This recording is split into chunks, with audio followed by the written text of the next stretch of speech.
windy. No, they just look at me and go, okay, and I go, I said, do I have it on? I don't. That was my deal. And I never had an issue. And again, college is different because she's going into what you teach, right? And she's thinking of doing it.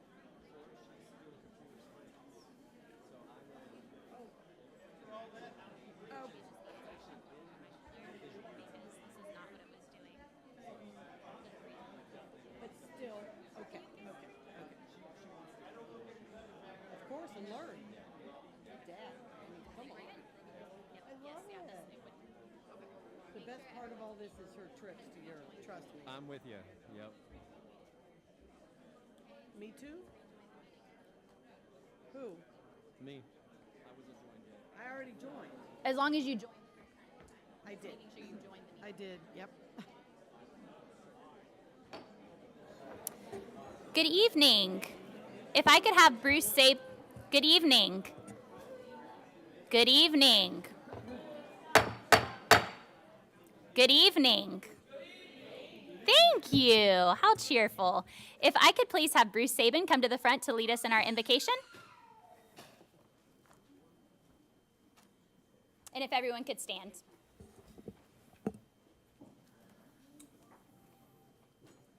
Okay, pray with me.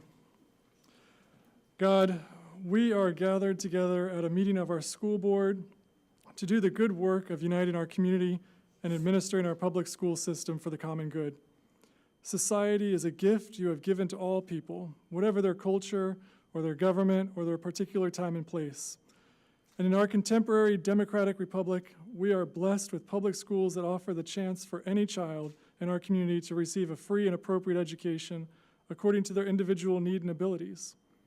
Society, including our schools, are gifts from you, but they are gifts we must protect and build.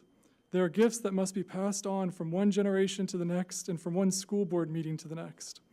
So we ask for your blessing on this meeting tonight, that you would give us wisdom and understanding, and that you would give us a vision for the important role our public schools play in the common good of us all. And we ask your blessing so that our schools can help each individual student flourish and thereby lead to the flourishing of our entire community. Amen.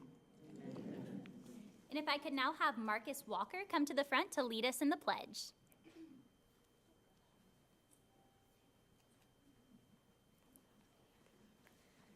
Whenever you're ready.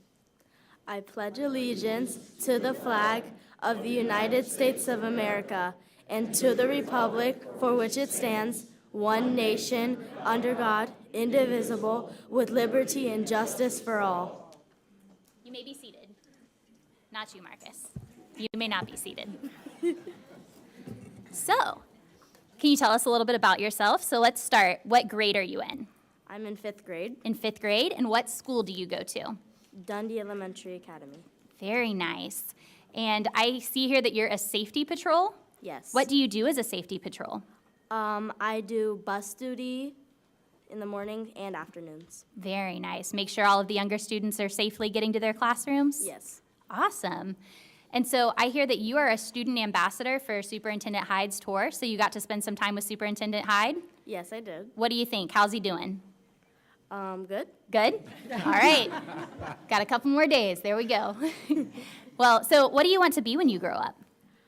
What I want to be when I grow up, I either want to learn more of music, like a musician, or more with animals. Very nice. So I have 2 questions for you then. What is your favorite instrument, and what is your favorite animal? My favorite instrument is drums, Very nice. and my favorite animal is a goat. Very nice. Awesome. Well, thank you so much for coming and leading us in the pledge tonight. Do you have any special guests here with you? Yes, I have my mom. You can stand up.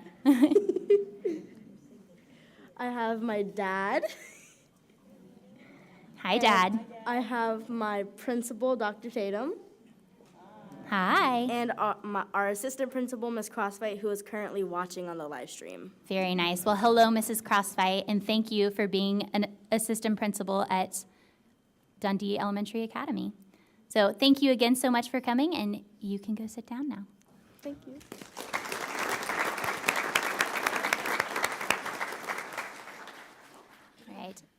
We will now call this school board meeting to order for April 26, 2022. And can I get a motion to accept the agenda? Or sorry, so do we have any revisions to the agenda, Superintendent Hyde? Yeah, Madam Chair, there are 3 updates to, I apologize, wrong document, sorry. 3 revisions to the board meeting on item L3, administrative and instructional personnel items. There was an updated attachment. Item Q4, naming of Bartow High School field within the Bartow Stadium to be called John and Terry Frost Family Field at Bartow Memorial Stadium. Has a very long name now.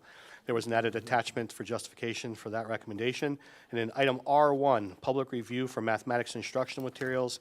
There were some items added, and we will address that item, I believe, later, unless Mr. Wilson would like me to address that topic now, preemptively. Yeah, that's fine. Please do. So it's important to note that this evening, up for discussion or up on the board agenda is approval for public review of our math adopted materials. It's important for the community to note that the only materials that will be currently available for review are those that were approved by the state of Florida.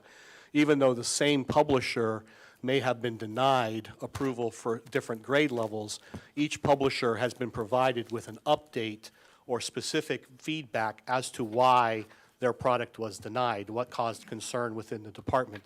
Those publishers now are going into a revision period where they can resubmit their materials for a subsequent approval. So at this time, again, the only materials that will be available for public review will be those that met state of Florida requirements and have been certified as approved to move forward. If and when those other materials are approved, we will bring those forward for public review as well.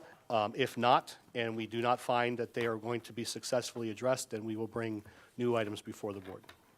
Mr. Wilson. And Madam Chair, will we be voting on this tonight as well? We will be for For the math books? the math books, we will just be voting to advertise that we will have a meeting at a later Okay, date. very to- good. And I it's want just a to public notice. clarify that when we do vote, we will only be voting on those materials that have been approved by the state of Florida. Correct.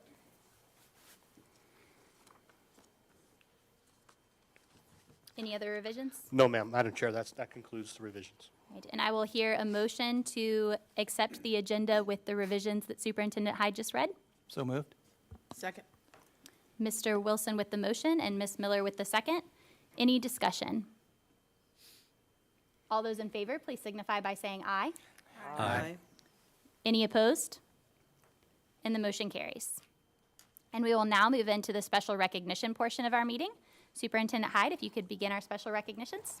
Madam Chair, members of the board, members of the community and staff, thank you for being here this evening. First, I'd like to ask Sherry Scott, Director for Student Services, to please come forward for the Child Abuse Prevention Month recognition. Also, will Ms. Fortney please step forward for recognitions? And will School Board Member Dr. William Allen please read the proclamation? Proclamation, School Board of Polk County, Bartow, Florida.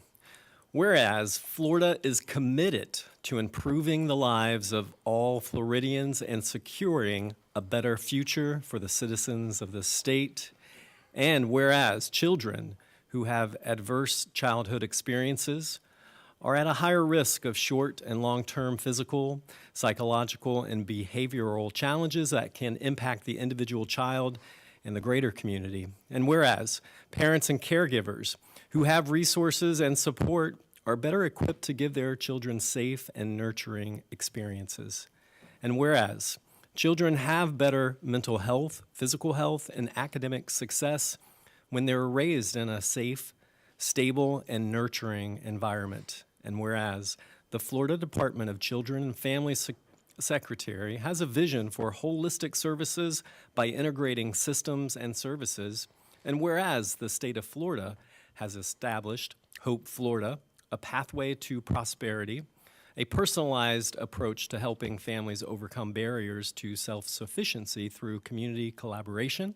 And whereas Floridians can call 850-300-HOPE to speak with a care navigator for support to develop a plan to achieve economic self-sufficiency, referrals to local partners, and help identifying goals and barriers in their lives. And whereas during the month of April, Prevent Child Abuse Florida, in collaboration with the Governor's Office of Adoption and Child Protection, the Florida Department of Children and Families and the Ounce of Prevention Fund of Florida implements Pinwheels for Prevention, a statewide coordinated campaign to raise awareness of child abuse prevention efforts by teaching about healthy child development and positive parenting practices and establishing circle of parents peer support groups. And now, therefore, be it resolved, the School Board of Polk County hereby proclaim April 2022 as Child Abuse Prevention Month. Madam Chair, board members, Mr. Superintendent, it is my pleasure to introduce our community partners from Heartland for Children.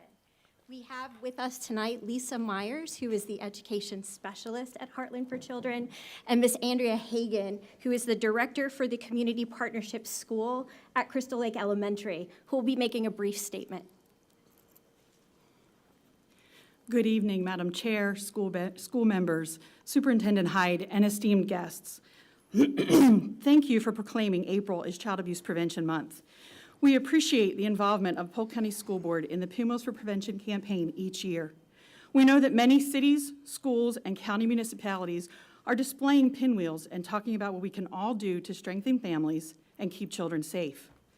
Pinwheels for Prevention uses a simple child's toy, a blue and silver pinwheel, to remind us of happy, healthy childhoods that all children deserve and that we all have a role in playing in keeping children safe.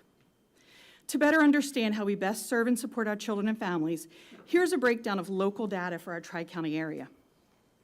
The total number of children with open child welfare cases for Polk, Highlands, and Hardee County as of March 27, 2022, was 2,038 children. The total number of children removed from homes in the Tri-County area due to abuse or neglect in the fiscal year 2021 was 678. The total number of children removed from homes in the Tri-County area due to abuse and neglect this fiscal year alone is 474. The total number of traditional foster homes in the Tri-County area is 212. Specific to Polk County numbers, the total number of children with open welfare cases is 1,588. The total number of traditional foster homes in Polk County is 196. We have a great need for foster homes, and our goal is to license 75 more foster homes to serve these children. Last year, we had about 175 children who were adopted, and we're planning to meet that number again this year. Please consider visiting our adoption gallery on Heartland for Children's website for more information. During the month of April, we encourage you to display pinwheels and share information with others through conversation and social media. We ask that you wear the pinwheel lapel pin that you've been provided today to help spread awareness. We want our community to understand that together we can have a huge positive impact on children in our county. I would like to take a brief moment to ask all those that are here in support of child abuse prevention in the gallery to please stand.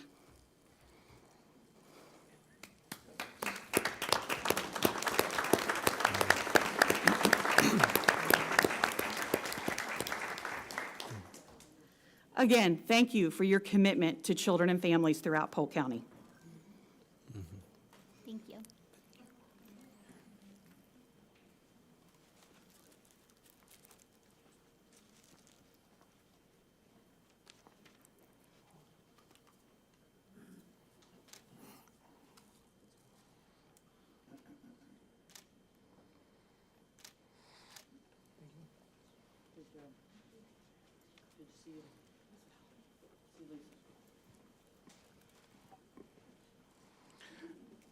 Next, I'd like to ask Donica Dockery, Executive Director of Kids Need Both, Inc., to please come forward for the Parental Alienation Awareness Month proclamation.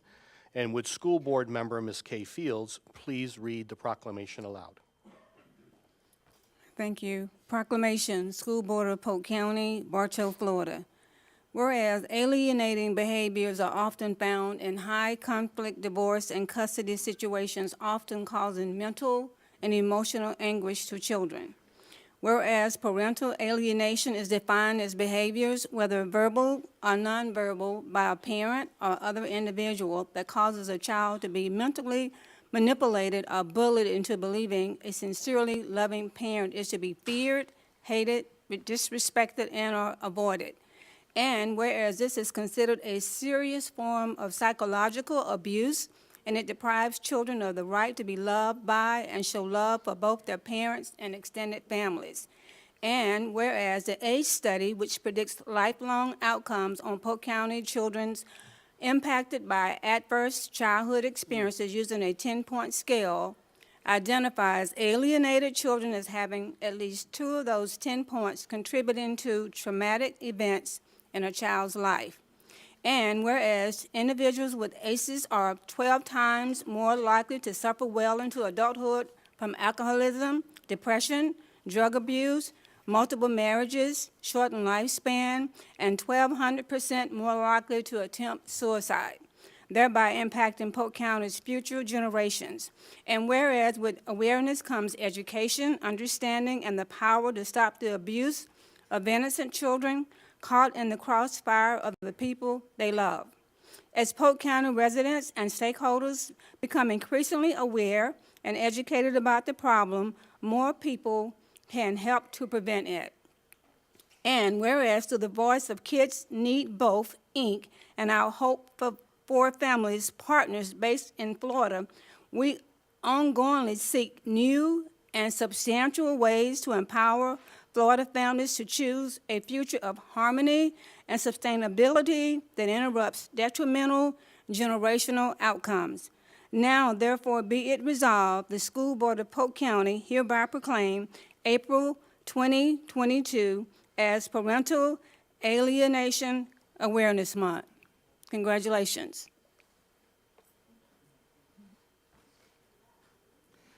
Thank you so much.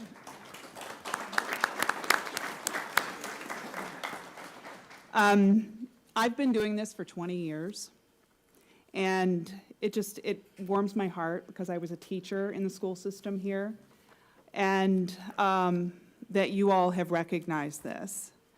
In this year, we have grown by leaps and bounds. We have joined 45 other organizations globally. That's 4 continents. That's 25 countries in our fight, because children who go through the battle of their parents and are not allowed to love both parents, and when there's loving and willing parents available, it affects people globally. It's not an American phenomenon. In the last couple of years, I was able to launch a platform community called Hope for Families, and we have 11 partners with us on this platform. And what is it? It's the only online social learning community platform exclusively for professionals empowering parents and families to thrive. So, and in this last year, this year would be considered kind of the year of the father, because there are 2 bills, actually one just got signed, for fathers to encourage them to be involved in their children's lives. And there's another one for parents who want to be involved, both parents that want to be involved. We are hoping that the 50-50 presumed equal shared parenting bill gets passed, so that both parents are on an even playing field, so that they can be involved in their child's life. So we've made a lot of headway. There was 20 years ago, people didn't know what this term parental alienation was, and people know it now, and it's for the best interest of children to be able to love both parents, and for both parents who want to be involved in their child's life to do so. Thank you very much.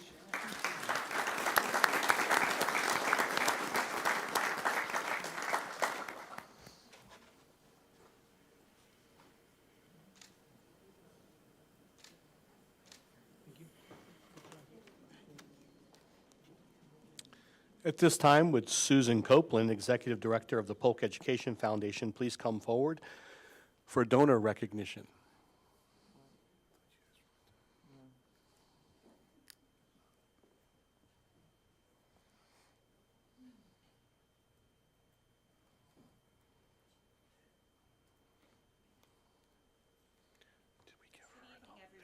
you for allowing us to be here. So tonight I've invited Kelly Williams Puccio to be with us. She is the Executive Director of Public Supermarkets Charities. And Public Supermarkets Charities has been a supporter of the foundation and our entire school district for a very long time.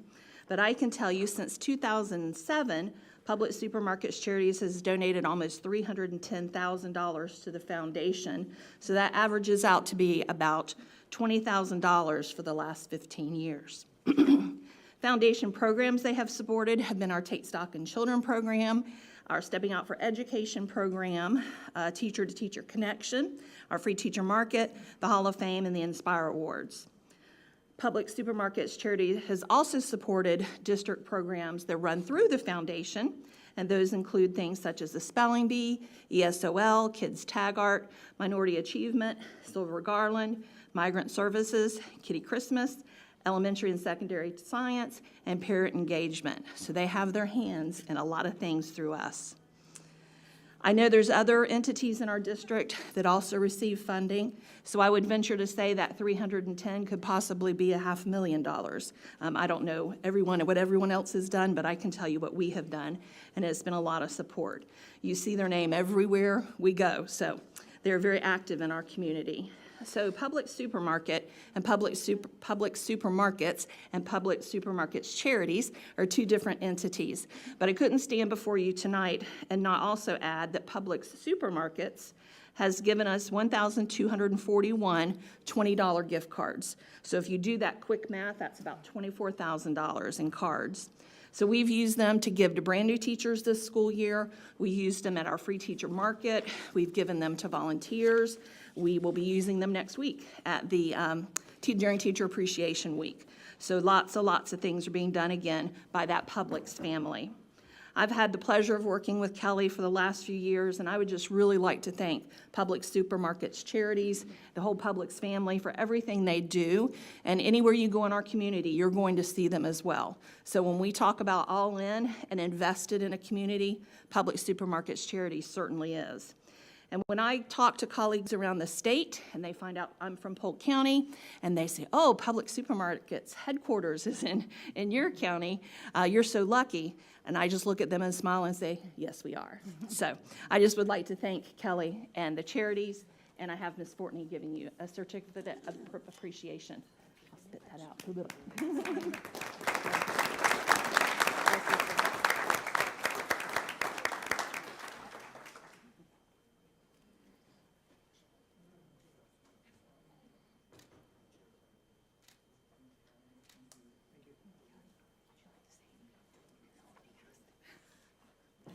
I would just like to, on behalf of Publix Charities, thank the school board, the superintendent, the Polk Education Foundation for all the hard work you all do with the school children in Polk County. We're just happy that we can be a small part of that. I personally am a big supporter of public education. All 4 of my daughters have graduated from Polk County schools. One of them's getting her master's degree on Friday. I'm very excited. And my oldest grandson is starting kindergarten in the fall, so we'll be around for a long time. We appreciate all you do. Thank you. Thank you. I was going to say, you might just stay there, Ms. Copeland. Ms. Copeland will now, the Executive Director for Polk Education Foundation, will introduce the Take Stock in Children Luminary Award. All right, so since I was going to be here tonight, I took the opportunity to stay just a couple more minutes and introduce my 2 state Take Stock in Children program staff. Cheryl Arrington is our college success coach, and Kara Franklin, so Cheryl and Kara. She is in charge of doing mentor matches. And we serve between 105 to 125 students every year. You all have heard me talk about they all have a Florida prepaid waiting for them when they graduate. And since it's grant funded, so their salaries are paid through this grant, we have to do a lot of fundraising that goes with it, but these 2 ladies make it all happen.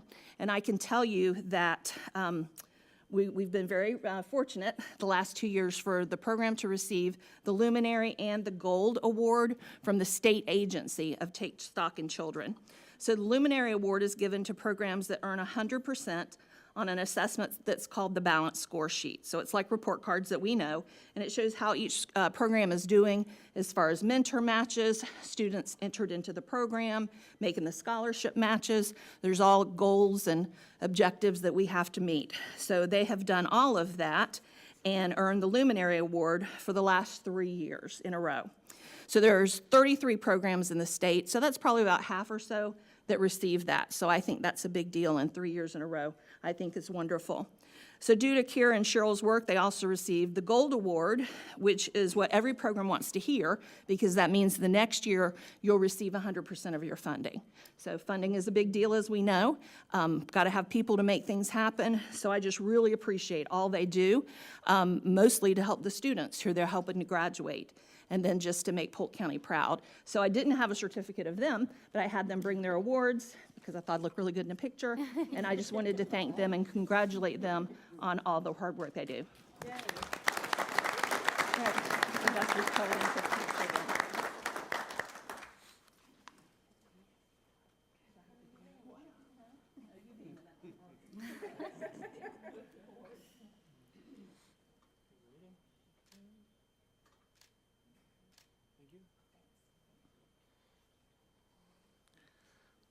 Thank you very much, Ms. Copeland.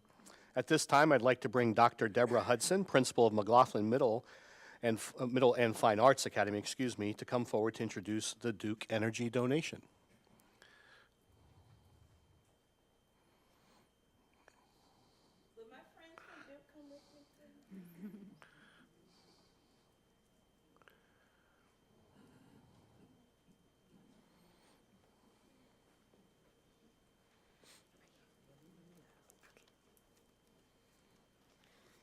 Hello. On behalf of our SGA president, Sean, who had family business out of town, I'm here to represent McLaughlin's SGA. McLaughlin students and staff have a goal to become a model school for our district. Duke Energy has joined to make our dream a reality. These funds will be used to support the district's missions to put students first. Duke Energy, thank you for helping by providing us with the funds we needed to help improve McLaughlin. Our students will greatly benefit from additional equipment and academic support, both of which are necessary for our success in the near and distant future. We look forward to a mutually beneficial partnership between your company and our school as we work together on projects and programs. To express our gratitude, we, the students of McLaughlin, would like to present Duke Energy with an art piece to honor their contributions to the school. Shout out to our amazing Phoenix and artist, Araceli Soto, for using the skills she learned in our Fine Arts Academy to create this piece. With this partnership between Duke and McLaughlin, we are able to reach goals that were previously unreachable. Thank you again for supporting our school and our goal to be the best for our students. Together, and ignited by fire, we rise higher. Now, we will have words from Mrs. Laquita Gent, Senior Vice President of Duke Energy. Good evening. Thank you. So I think I just got a promotion, but I'm Vice President of Operations at Duke Energy. But thank you, Madam Chair, Superintendent Hyde, the school board members, and also the McLaughlin family. We are just excited to be able to partnership to bring exposure to our Polk County students about all of the careers in the utility industry. There are so many utility careers out there, from line workers to engineers, call center representatives. And so we are just excited to be able to foster this great collaboration with McLaughlin and the Duke Energy family. Thanks all of you. And I would just like to turn it over to Dr. Hudson at this time. Thank you. The great students have said enough, so I just want to say thank you for the $50,000 donation, which is the start of many more great things to come at McLaughlin. So cheers to the McLaughlin family. Thank you.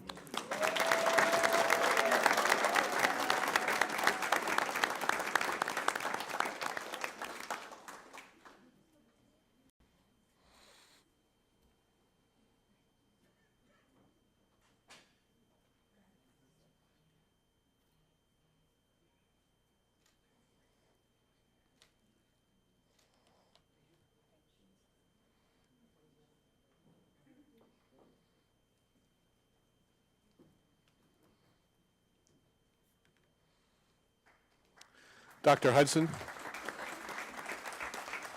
You're actually on recognition twice, so rather than have you return back to the audience, I'll go ahead and bring you up now. So again, at this time, I'd like to ask Dr. Deborah Hudson, principal of McLaughlin Middle School and Fine and Performing Arts Academy, to please come forward in recognition of a recent vehicle donation.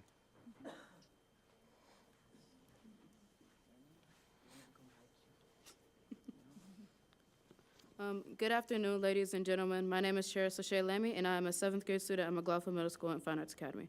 Before I continue, I want to say thanks to all of our lovely teachers who are here with us representing our school.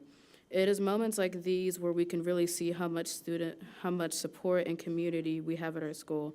And in this district, another example of that support came to our district from an incredible donor. They heard about our school and all of our amazing things we're doing, and wanted to help us continue to expand our community. The gift that they gave us was not small either. In the words of well-loved Oprah, you get a car, you get a car, you get a car, you get a car, you get a car, you get a car, you get a car, you get a car, you all get cars. I'm just kidding. I'm just kidding. Only the district got a car from our amazing donor. Is Oprah here? Luckily for our school, the district is allowing McLaughlin to use that car and even paying teachers to drive it. So you get a car. This is very generous. This is a very generous donation and will help our school to continue to do amazing things. While I would love to thank this donor in person, I guess I'm going to have to rely on you guys to do it. The donor is sitting somewhere in the audience and would like to stay anonymous. If y'all will allow me to give a moment, we're going to take it to church real quick. So we could thank them. Everybody turn to our neighbor and repeat after me. Everybody say neighbor. Neighbor. Thank you for the amazing donation to the school system. Thank you for the amazing donation to the school system. But seriously, I am so grateful for the donation of this car and the district for their support. You have lifted stress from our teachers with your charitable donation and fitting donations.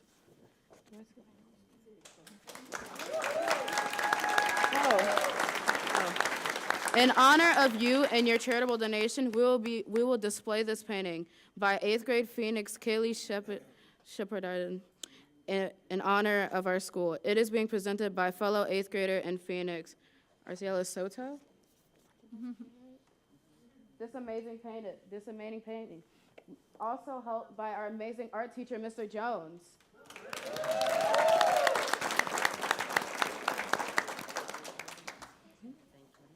Thank you. Thank you. Yeah,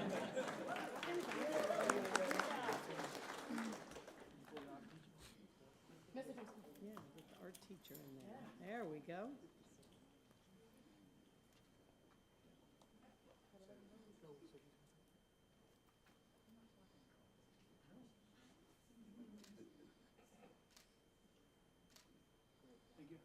Great job.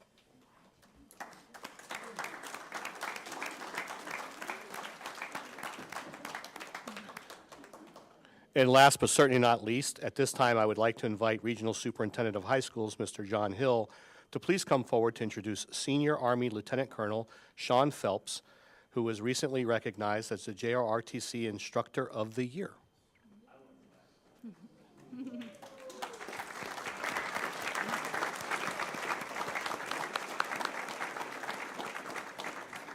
Good evening, Madam Chair, Superintendent Hyde, our distinguished board members. The JROTC Instructor of the Year Award was established 3 years ago. Sergeant First Class Brian Johnson was the recipient for the first 2 years. This award gives us an opportunity to acknowledge the outstanding instructors who lead our cadets. They instill self-confidence, self-discipline, and leadership values in our cadets that will serve them well throughout their lives. Tonight we have Lieutenant Colonel Phelps here. He leads our instructors and oversees the recognition. It is my honor and privilege to ask Lieutenant Colonel Phelps to step forward and tell you about this year's nominee. Lieutenant Colonel Phelps. This year was our most competitive year in the 3 years that we've held this. We had 3 outstanding nominees this year.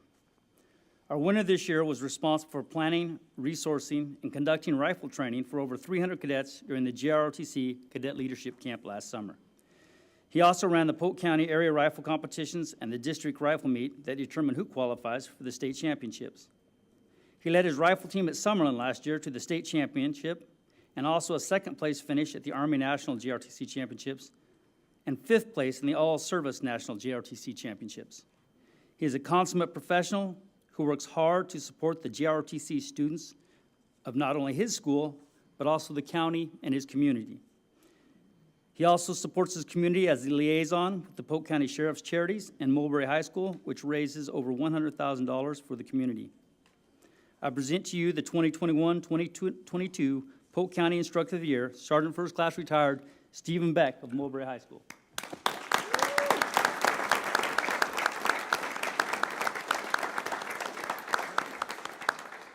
So for his recognition, he gets a couple little tokens here. The first one is a Polk County Instructor of the Year certificate signed by Superintendent Hyde and myself. And the second is this nice little trophy for his desk with the U.S. Army logo on it, and it says Sergeant First Class Retired Stephen Beck, Mulberry High School, Army JRTC, Polk County School District JRTC Instructor of the Year for the 2021-22 school year. Awesome.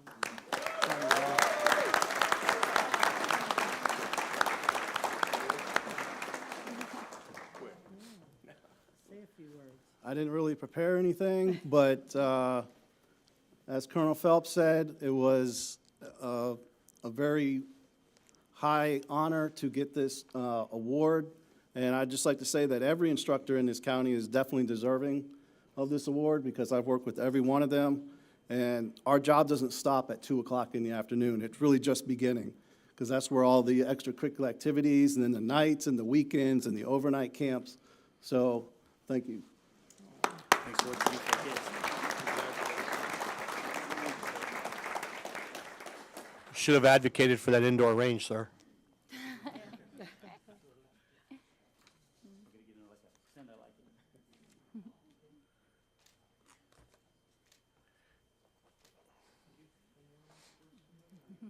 Madam Chair, members of the board, that concludes recognition events for this evening. Thank you, Superintendent Hyde. Next on the agenda is the public comments for items on the agenda to be voted upon as adopted at the start of this meeting.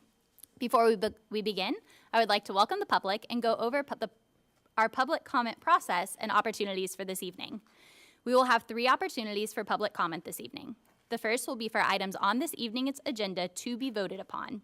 The second will be during the public hearing for public hearing topics. And at the end of the meeting, we will have an additional opportunity for public comment on items that are not on this evening's agenda for a vote. To register to speak, community members must have filled out a speaker card in the lobby prior to the meeting. All speakers will be given 3 minutes. The clock will give you a warning sound when you have 1 minute left and when you have 30 seconds left. Please give your name for the record, and all comments should be directed to myself as the board chair. As a reminder, public comments are an opportunity for us to hear your thoughts and comments. This is not a question and answer session. However, if you are seeking additional information, I encourage you to contact any of us or the superintendent's office outside of board meetings, and we would be happy to have deeper conversation.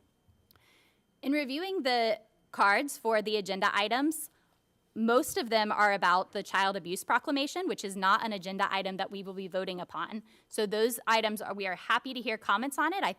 I'm excited that we had our child abuse prevention proclamation earlier, and I'm thrilled that there's so many of you that are supportive of it and interested in that. But we will be having those comments at the end of the meeting because we are not voting on that this evening. So the next item on our agenda will be approval of the minutes. Our first set of minutes will be the minutes from March 8th, 2022 school board meeting, and I will seek a motion and a second. So moved. Second. Mr. Wilson with the motion and Dr. Allen seconded. Any discussion? All those in favor, please signify by saying aye. Aye. Aye. Any opposed? And the motion carries. The second set of minutes will be for the March 8th, 2022 work session. And I'll seek a motion in a second. So moved. Second. Mrs. Miller made the motion and Ms. Fortney made the second. Any discussion?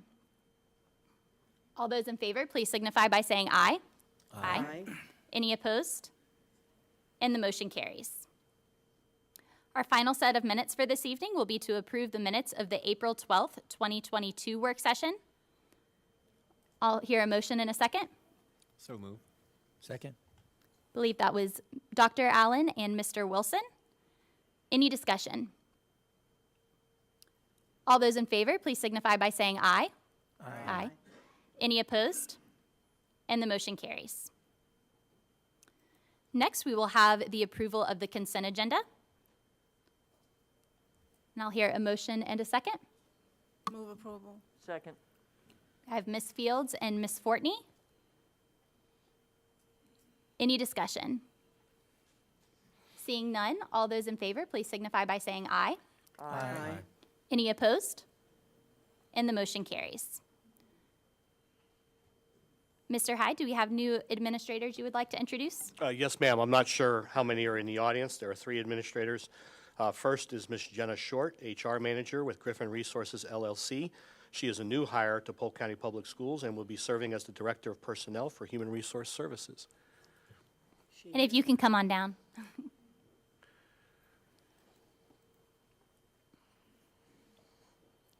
I apologize if he didn't give you a heads up that you'd get to speak. I kind of figured. So I just wanted to say thank you to Mr. Warren and Ms. Stoll for trusting me with this opportunity.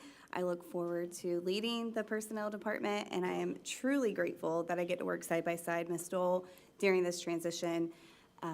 And I will definitely have big shoes to fill, but looking forward to the challenge and leading the personnel department. Thank you. Thank you. Do you have family with you here this evening? I do. Would you like to recognize them as well? Yes, my family is all the way in the back. My husband and 2 children, 11-year-old and 8-year-old, back there to support. And thank you to them as well, because they will be Congratulations. Congratulations. You will not. You will not see your mom between the months of June and July as we go through hiring season, so just be aware of that. Yes, yes. Thank you for Welcome sharing aboard. her with us. Yes. Next, I do not believe Ms. McKenzie is in the audience, but Victoria McKenzie, the Regional Assistant Director with the Florida Department of Education and Bureau of School Improvement, has a long tenure here in Polk County Public Schools, serving as an ELA support role, and most recently, she was promoted by the department. At this time, we are bringing her on board. We are onboarding her with Polk County Public Schools as a Senior Director for K-12 Literacy. I did ask if she would be present this evening. She indicated she would not, unfortunately. And then lastly is Ms. Ann Everett. Ms. Ann Everett currently serves as the Senior Director for K-12 Literacy, and she'll be making a lateral move to Senior Director for the Office of Acceleration and Innovation, but I do not believe she's with us at this point either. Those are the 3 new administrators at this time, Madam Chair and members of the board. Thank you, Mr. Hyde. All right, and next on our agenda will be our action items. So the first action item is Q1, the motion to approve Summerlin Academy's naming of multipurpose room in honor of Jordan J. Corbett. And I will. Second. I have a motion from Ms. Fortney and then a second from Ms. Fields. Ms. Fortney, did you want to say a couple words? That's one of your schools. Yes, I've had the honor of being around J.J. Corbett and his family, and there's nobody more deserving. And I know Ms. Fields brought this up quite a few months ago. I would love to move on and name a school after him. I'm going to say that. I think he has earned that honor as a fire jumper. So I appreciate his family, and I learn so much from him every time I sit by him. Thank you, Ms. Fortney. Any other discussion? All right, all those in favor, please signify by saying aye. Aye. Any opposed? And the motion carries. And I believe Mr. Corbett is with us this evening. Did I see him come in earlier? Can we get him up and see if he'd like to say a few words and at least get a picture, please? Fortney? Miss Fortney, do you want to go down for a picture since it's your school?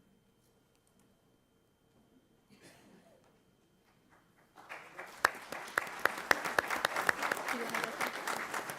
I'll have you do that for Bartow High School too. I'll have you do it for Bartow High School too. Sorry, I meant to say it earlier.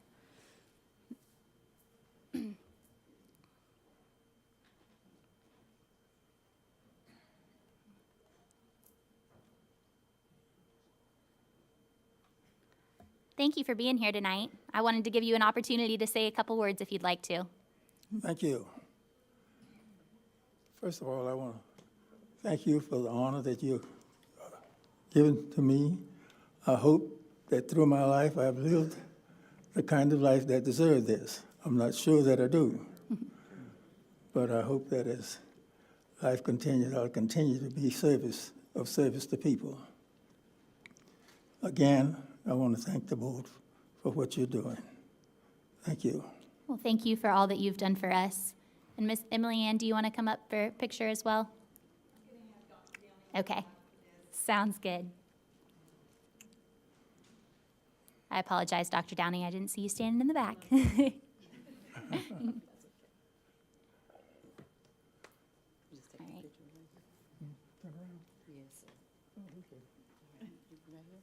right.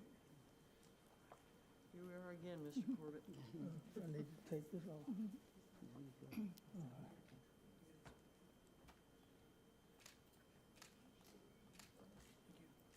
Thank you. Thank you, guys. All right, thank you. See you next time. That's it.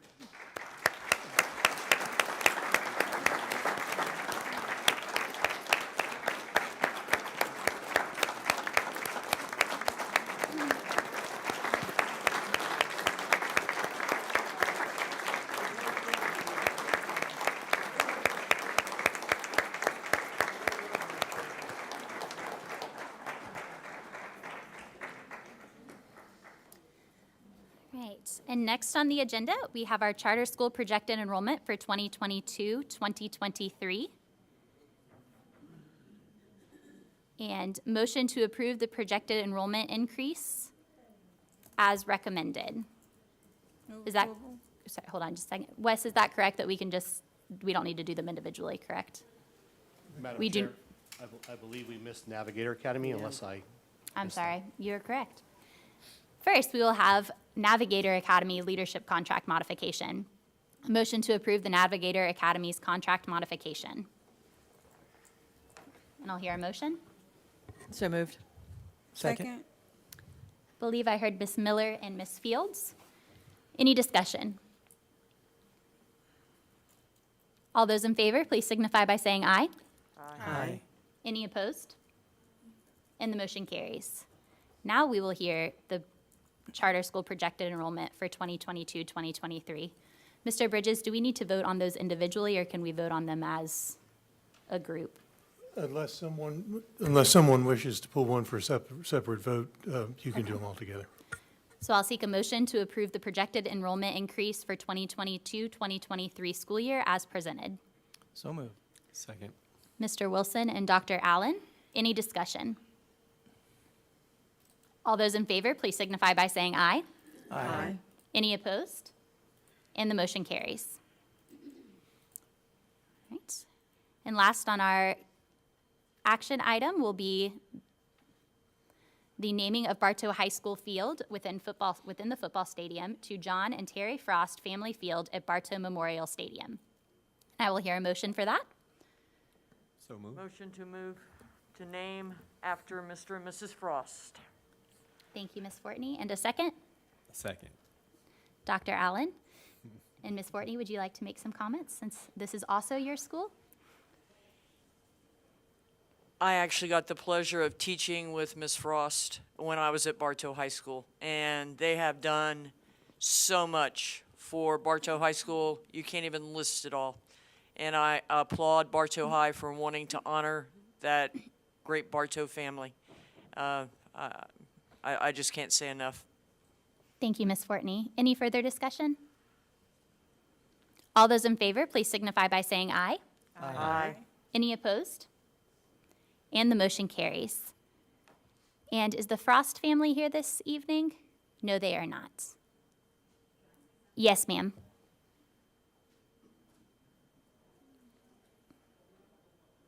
Will you just say your name for the record, Ms. Clemens?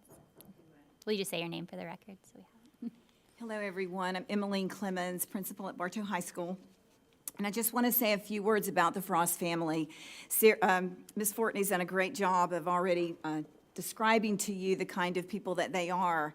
And I really just, I wrote a sort of a summary for all of you so you could have an idea of all the things over the years that they've done. But I want to just read the last paragraph. John and Terry Frost have helped us build a diverse community of learners. With their support, we have the perfect blend of community involvement necessary to create a rich environment on our school campus. Bartow High School is better because of the Frost family. Generations of students are the true benefactors of their generosity. It is impossible to list the numerous opportunities the Frost family has provided for our students and their contributions to our school community. And as I've shared with you guys, all the years I've been at Bartow High, 19 years, they were there way before me. And they've done some great things for our kids. Ms. Frost was a teacher. She mentors our students who are in danger of not graduating, taught English 4 with us, and we're just so thankful for them as a family, professionally, personally. They care about people. And although they're not here tonight, one of the things we will be doing, you guys all know we're under construction, and as we finish up getting our field back in order with our track, we've had to use that for our bus ramp, and we finish up our field house, we'll be doing a celebration, a ribbon cutting to honor them. So thank you very much. Thank you so much, Ms. Clemens.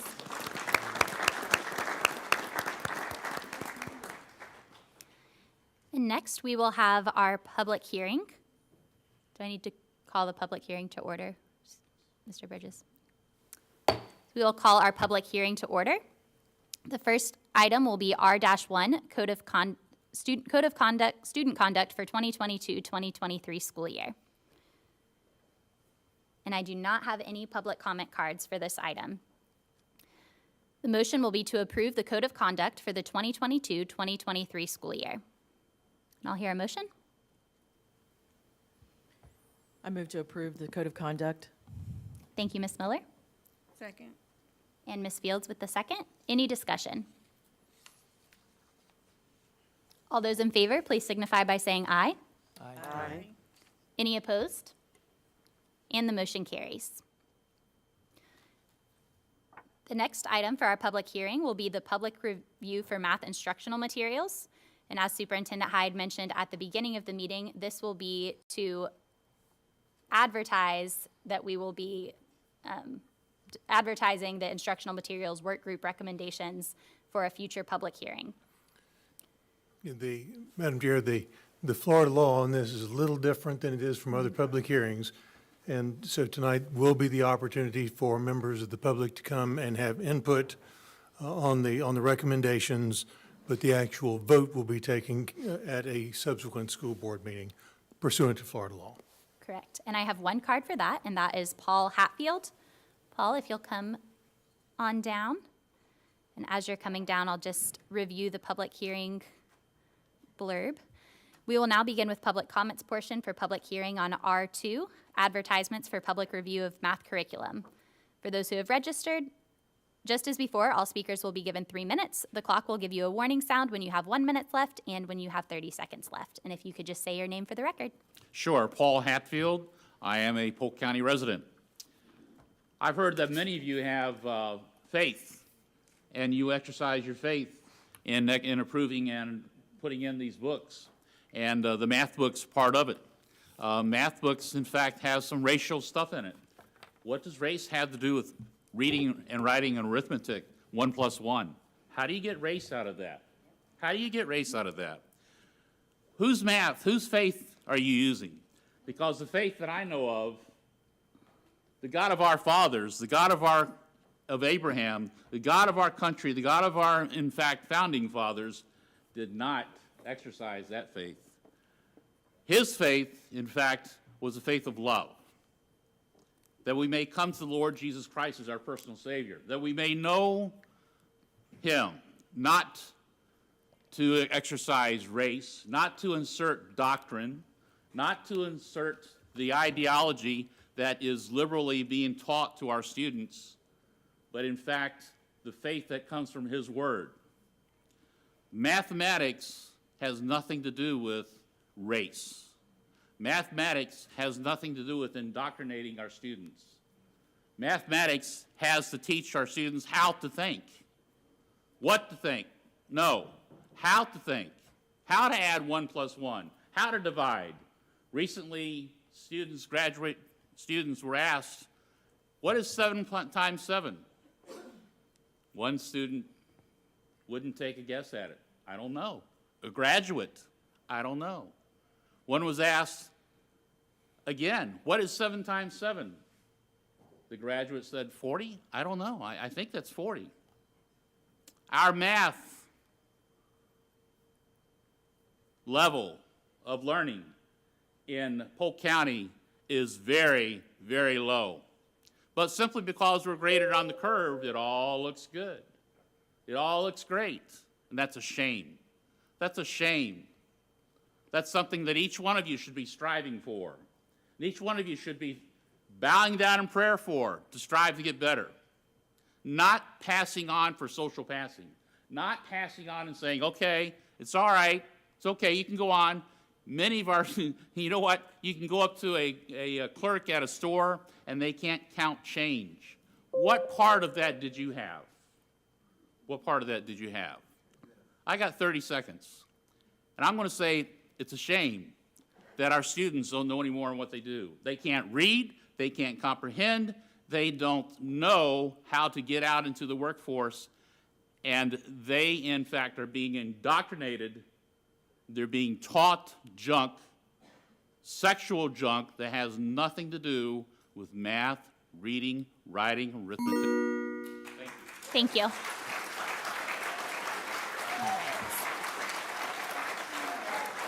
And I will now hear a motion from the board.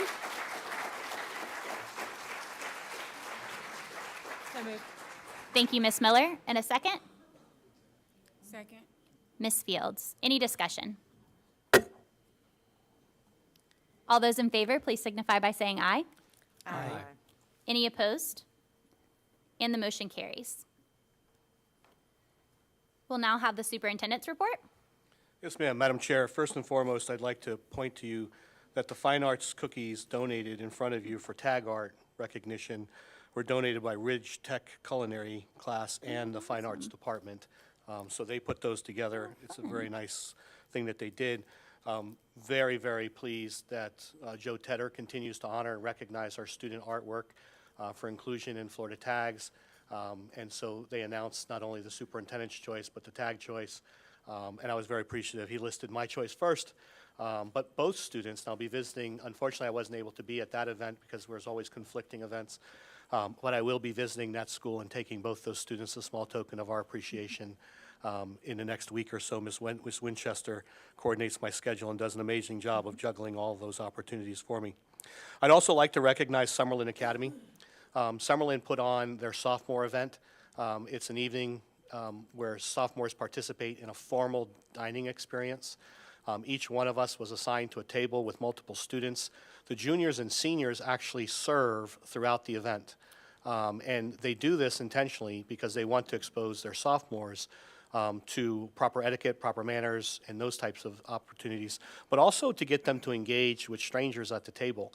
And kudos to the team who put the event together. They haven't been able to successfully host this event in almost 2 years because of COVID, but they provided every table with seed questions. I won't share again where the seed questions came from, American Doll.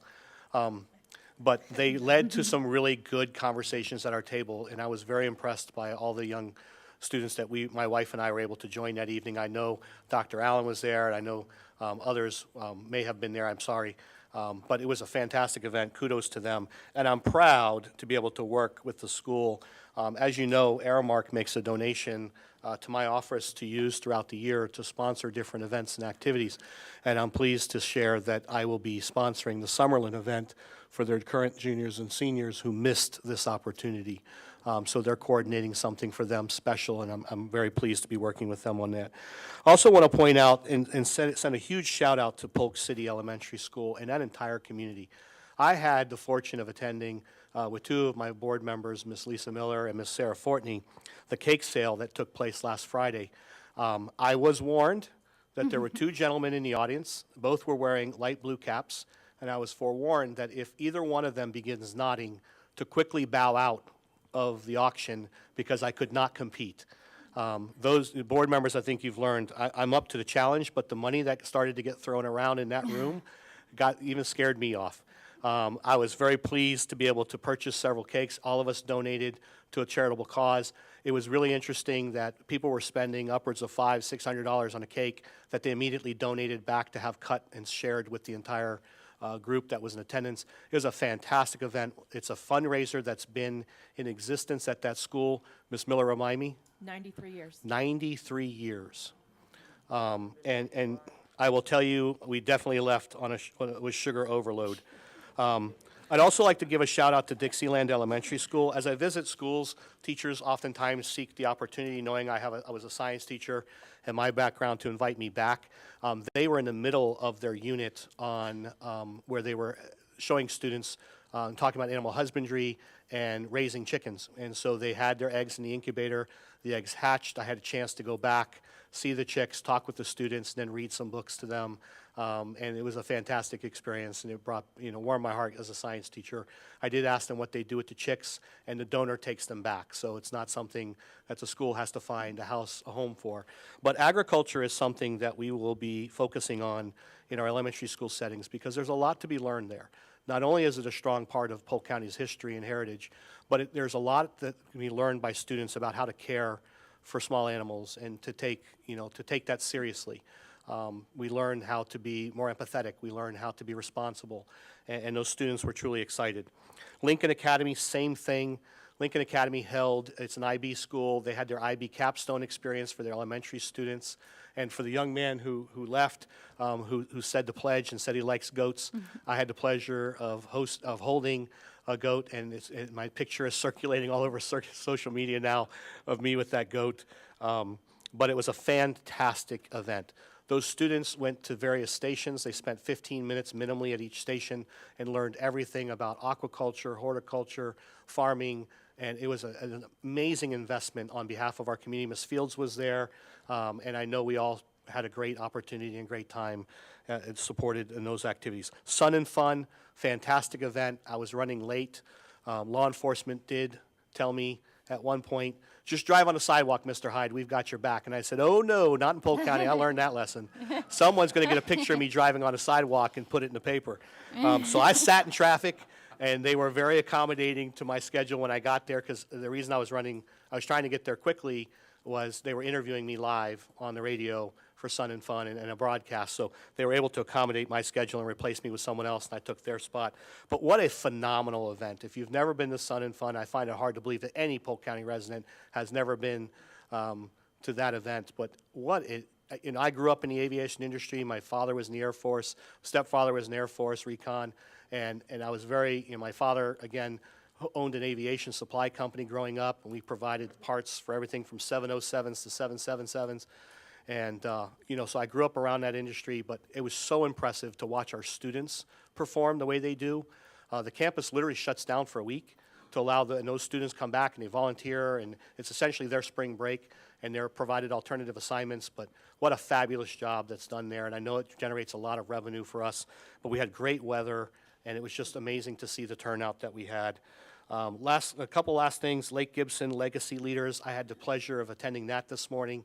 So Lake Gibson High School has a special event where those seniors get to come up, get an additional cordage prior to graduation, be recognized, but they also get to share their name, what college or university or a branch of the armed services they'll be going into, or their employer, and then if they're going off to college, what their field of study will be. I did make a job offer to someone today who said they're going into education. I said, you are guaranteed a job in 4 years when you graduate. Come back to Polk. I have a feeling we'll have a vacancy that we can fill with that individual. But I will tell you, what an impressive event. There were fields of study that those students were saying they were going into that made me truly envious. I feel like I have to go back to college just to compete with them because they're aspiring to some amazing things. The only feedback I could give, Ryan, the principal, was it really should be what we start their freshman year with. That as every student walks through the door, and if you think about, and again, I make these sports analogies, understanding it's not as equitable for everyone, but you think about Notre Dame and schools where you walk through the tunnel and you tap the ceiling or you tap the ball, and it has a special connotation, but every freshman should have to walk onto a high school campus and touch the door as they walk in and announce what they're going to do in 4 years, or what they think they're going to do in 4 years. Establish that commitment right then and there and move it forward. But I wanted to say thank you to Lake Gibson for inviting me out, and Ms. Miller was able to join me there. Last couple things, I had the pleasure of attending Florence Villa and speaking at their event. What a fabulous event that they held. Great fundraiser so they can continue to provide supports for economic development within the community. It's a long-standing partnership we have with them, so I was very pleased to be in attendance and share some comments with the audience. And then lastly, prom is ending. We're wrapping up prom season. Thankfully, I know a lot of our high school principals are really thrilled once you get prom behind you, and then we're focusing on graduation. And we were able to satisfy a lot of issues with graduation this year by working directly with RP Funding Center to get some additional flexibility with tickets. And so we're really excited about that as well. So that concludes the majority of my comments, with the exception of the last, which is the next work session, and board meeting will be held on May 10th, 2022. The work session will begin at 12:30 p.m. and the board meeting will begin at 5 p.m. Both meetings will be held at the Jim Miles Professional Development Center, located at 4270 Wallace Road in Lakeland. That concludes the superintendent's report. Thank you, Superintendent Hyde. And I believe we have no attorney's report and no internal auditor's report, so we will now go to board reports. Dr. Allen. Thank you, Madam Chair. I'll piggyback on a couple of those events that Superintendent Hyde mentioned. The first one being prom, so that actually took place in our household. That was a little scary. But as my 17-year-old went off for her prom date. But it is an exciting time, actually, as we wrap up and get close to the end of the year. You mentioned the Summerlin event. I know Board Member Fortney and Miller, you were present in audience as well. And for me, as a barely graduating Bartow High School in 1992, that's 30 years ago, and then later in life had an opportunity to pursue higher ed at the age of 22. I remember very well her name was Blackie Scott, and she visited us probably in my sophomore year to teach proper etiquette. And there I was as a 22-year-old Bartow boy trying to understand, how you work from outside in and all the silverware and so forth. And that night at Summerlin, we're sitting there, my wife and I, and we've got 4 gentlemen, and they were so professional. And like you mentioned, the conversation was incredible. And we also had the opportunity to hear from the chief of police from Bartow. And I remember very, very well, he talked about his experiences growing up in Cuba. And he talked a lot about opportunity and drive. And it was really neat to hear the students at our table talk about those two concepts. And pretty excited about the opportunities that were ahead of them and the drive that was present at that table. Pretty cool evening, really appreciative of the invite to that. And then speaking about the Sun and Fun, had an opportunity to be on the tarmac. And Major General actually flew down to commission our graduates into the military. So to be a part of that was really incredible as well. Huge celebration right on the tarmac and sending our students off. And to have that caliber of an individual lead them, and that was pretty cool. I know we've all talked a lot about Cambridge and that program, and really excited about seeing it move over to Tenorock as well. Had a couple board members as well. We were on the tour. Nikki Jordan invited us over, and that is just an incredible program as well. And I was looking at the website there, and this was all in our materials as we went through that tour. But some of the college admittances from our Cambridge students right? And I'll just list a couple of them here. Georgetown University, Embry-Riddle, Florida A&M, Flagler, Harvard, University of Cal, University of Central Florida, and I could go on and on. It's such an extensive list. We have some amazing programs, models, and our students are doing some incredible things. And we have to tell our story. And, you know, I had an opportunity actually to be at the table with Ms. Fields as well this week, and telling our story was done so well by Dr. Richardson at R.W. Blake Academy. And it's 30 years that organization, that school's been in existence, and it was really neat to hear the story of the name of R.W. Blake, and that's her on the cover of the bulletin. And what was unique is, you know, obviously we had some incredible string performances. We had a steel drum performance. We had some spoken word. Community leaders were present to honor all the great things that have happened over 30 years. And then on top of that, we had the original principal that started and launched R.W. Blake Academy, or Blake at that time. It was really neat to hear her story as a principal put in the context of what was happening when she started that school as a principal. Pretty amazing, and really excited about that model, and would love to see us work to tell a story very similar to that about all of our schools. And I'll end on, well, I think I got two more items here. I've got this list of numbers, speaking of numbers, as it relates to math and so forth. 26, 25, 14, 24, 18, 36 and a half, 16, 38, 6 months, 25, 14, 2, 3 weeks. These were all numbers that I heard as I sat at a luncheon that was led by Dr. Kenny Hodges, the ESE senior manager. It's basically a group of occupational therapists, physical therapists, and district resource coaches. That's how many years that they've committed to our organization. That to me was stunning, and the longevity and the commitment of those individuals. Their game plan under Dr. Hodges says this: they want to build success, exercise teamwork, and communicate with our stakeholders and care about those we serve and support, all while putting students first. So I just wanted to recognize that tonight.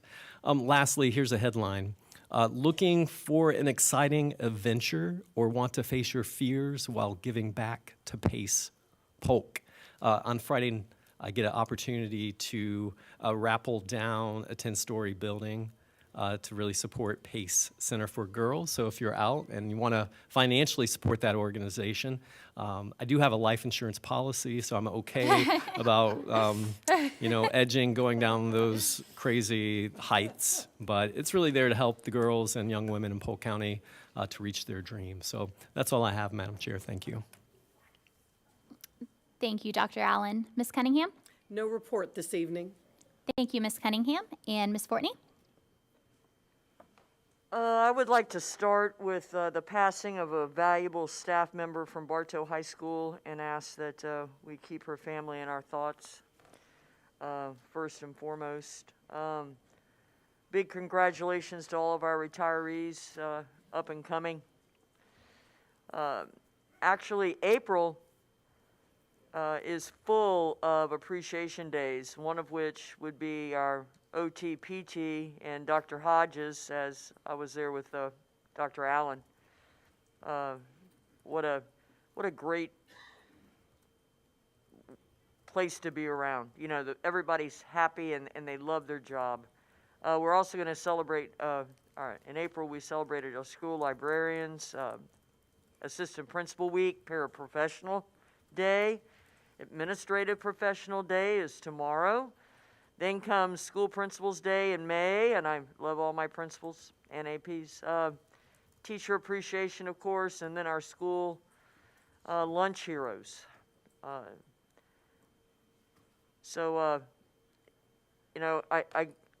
If I went through every single day, that would not be good. So I'm just going to do some highlights. J.J. Corbett was honored with the Media Center. Ms. Fields and Mr. Hyde were there.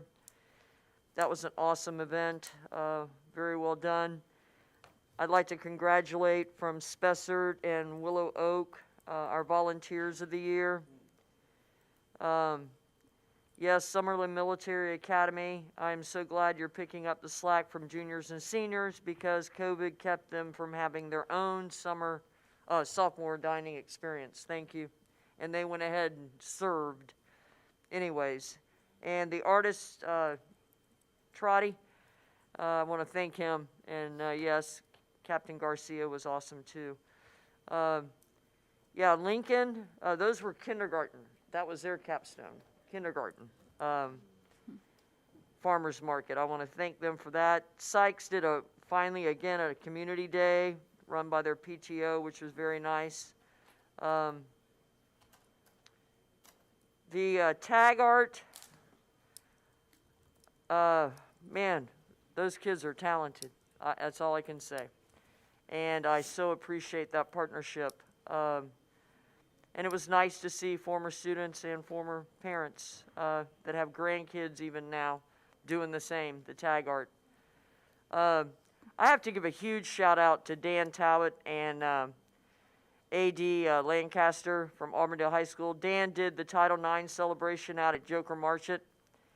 Brought in all of our high school athletes. Most people have no idea what Title IX means, but it basically says you cannot discriminate. And having grown up, I was 11 years old when that passed, so I understand it exactly. Auburndale High School did an awesome celebration. They did past, present, and future. And the icon, Coach Dunson, was there. We did the Hearth graduation. Good job. All those folks involved. And yes, Dr. Allen, the Blake, the 30 years. I have never been to a nicer celebration, really, in general. Even the invitation was gorgeous. Like, the detail was, legacy. Speaking of legacies, Danny, my girl from Mulberry High School and works with our farm workers down there, did a job fair that was outstanding. Outstanding. Had all kinds of contributions. And hopefully some partnerships. And I think I ended up Saturday at the new Davenport High School auditorium. What a beautiful, beautiful facility. For the elementary showcase, they all were awesome. Kids were great, staff was great. Proven once again that pre-K through 12 public schools just do it better. Thank you. Thank you, Ms. Fortney. Mrs. Fields? Thank you. I won't cover much because between Mr. Allen and Superintendent Hyde and Ms. Fortney, I think they've covered a lot of the things that I would have. But I would say that being able to go to the various events that we have in the county really brings back the reason why we serve. And being able to see the successful stories that we have before us, the testimonies that we see, it's just amazing.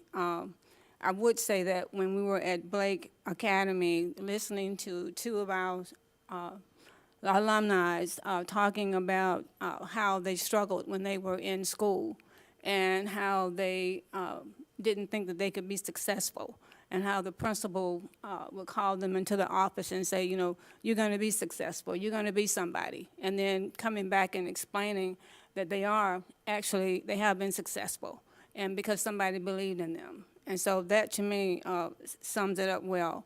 And then I wanted to especially thank the Community Relations Department for doing such a great job with Mr. Corbett's dedication. They had media there. There was great coverage. And the community really embraced the dedication of Union Academy's Media Center in honor of Mr. Corbett. And when I think about Mr. Corbett, I get full. So today I was trying not to. But I would say Mr. Corbett is 99 years old, and he's still driving, and he's still walking. And if you notice, when he came up today, he was walking pretty fast. So we're just very thankful to have Mr. Corbett around, and his legacy will live forever. He's a great man, and just great things going on. Miss Fortney talked about next week being Teacher Appreciation Week, so if everybody can remember that, and let's embrace our teachers and our staff, and then remember that this is testing time. So there's a lot going on right now, so we need to just be actually letting everyone know how much we appreciate them for their hard work, especially as we get ready to end our school year. And I think that's it. Thank you, Ms. Fields. And Mrs. Miller. Thank you, Madam Chair. I won't take too much time. I just want to say, if you've never been in one of our schools to see what we do, I invite you. I invite you to spend time with our students and to talk to teachers. We talk about the events we go to. This morning, the superintendent and I watched as Lake Gibson's Legacy seniors walked in the building with great cheer and the band playing, and they talked about the colleges they were going to, the military status they had, or some of them were even going into just right into the workforce. And the students cheered each and every one of them. If it was an Ivy League school, if they were going to be a plumber, we cheered both, because both of that is what's needed in this country and in this city. If you visit our schools, you will see what our teachers are doing. You could see what we were doing at Summerlin Academy, teaching the students how to honor each other and honor the practice of servitude and opportunity, which was the message that night from the police chief there. The Polk City event will show you how much the community supports our schools. Those people have been in these schools, they volunteer in the schools, and my daughter did go up against Mr. Bronson for a carrot cake. It cost me $200, but it went to the school, and that's what this is about. This is about community. So I invite you, if you've not been in our schools, if you've never volunteered, to do that. This is a perfect opportunity to see what we really do in schools. Graduations is exactly why I do this job, to watch these kids come in, and some of them we've seen grow. Walk across that stage with, big dreams, and they can do it. I mean, when I tell you, when Mr. Allen didn't read that list, but to know that kids that never had a chance, first generation, we're sending them to Ivy League schools, we're sending them to state colleges, we're sending them to Travis Tech. We are changing this community because we're breaking the cycle of poverty. That is happening. Every data piece will show you that. I need people engaged in our schools, so I invite you. If you'd like a special tour of a school, I'll take you on it. I need people volunteering. So I appreciate you coming out tonight, and I love our schools. I love what we're doing. This is my favorite time of the year. We're not going to list all this stuff. I think everybody went through it. But this board, we show up, and I was proud to see those kids. And I didn't get to make it to Mr. Corbett's celebration. I was speaking to a class at Lake Gibson High School who want to be preschool teachers. So I took a child in with severe disability so they could see the difference, because that's who they'll have in their classrooms. And they had some great questions. The kids always have really good questions. They're always welcoming to each other. Today, a young man broke down at the front of the podium and couldn't get out what he was going to say, where he was going. And the cheers started from the kids. The clapping started from the center of the room to help encourage him to speak. And he did it. He got out what school he was going to and what he had planned to do. And that's what warms my heart, to see how much our kids are encouraging each other. And I know as a community, it will only make things better for all of us. Thank you, Madam Chair. Thank you, Ms. Miller. And Mr. Wilson. Thank you, Madam Chair. I have no comments, but I would like to request a short recess before we hear public comments, please. Yes, sir. I will do my report, and then we'll have a brief recess before we go into public comment. Okay. And so I have a short report, which I thought several of these items would be covered, and they weren't. But so I'll start with just a recap, because we haven't had a meeting since then. That we met with the Board of County Commissioners at the end of March, our full board and their full board, which was the first time that we had done so since before COVID. There's a little discrepancy on when exactly the last time was, but we think probably 2015, 2016, and had a really positive conversation just about specifically growth. We're projected to have 116,000 students in Polk County next year, which is 6,000 more than we currently have. That's how quickly Polk County's growing. So it's not something that we can do alone in Polk County Public Schools. The county knows that they're growing. For every family they grow, we grow a lot of students too. So in working together to make sure that we're placing schools appropriately, there will be a rezoning mechanism that comes into this over the next few years, but we had a really positive conversation with the county. Then beginning of April, we got to have principal for a day in Winter Haven. So 5 schools had community partners come in and shadow the principal for a day. And the community partners, I've talked to several of them over the past few weeks, and they learned so much. It was just eye-opening. One gentleman came in, he's like, I used to work with the Lakeland Magic, and we give students tickets if they read so many books, but I learned that it's not helpful to give students tickets because the parents can't get them there, and then the parents don't have a ticket or they can't afford to buy a ticket.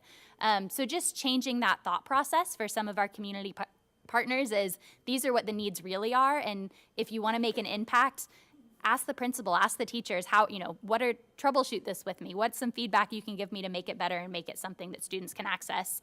And it was a really productive day. I think the schools were thrilled to be able to show off what they're doing, and our community partners learned a lot. I quickly want to give a shout out to Jeanette Crowley. She was named the Employee Coordinator of the Year for United Way of Central Florida at our Polk County Public Schools event last week with them. And she is the Employee Coordinator of the Year for the entire county. So that includes Publix, Saddle Creek, all of the big corporations. It was our coordinator from Polk County Public Schools.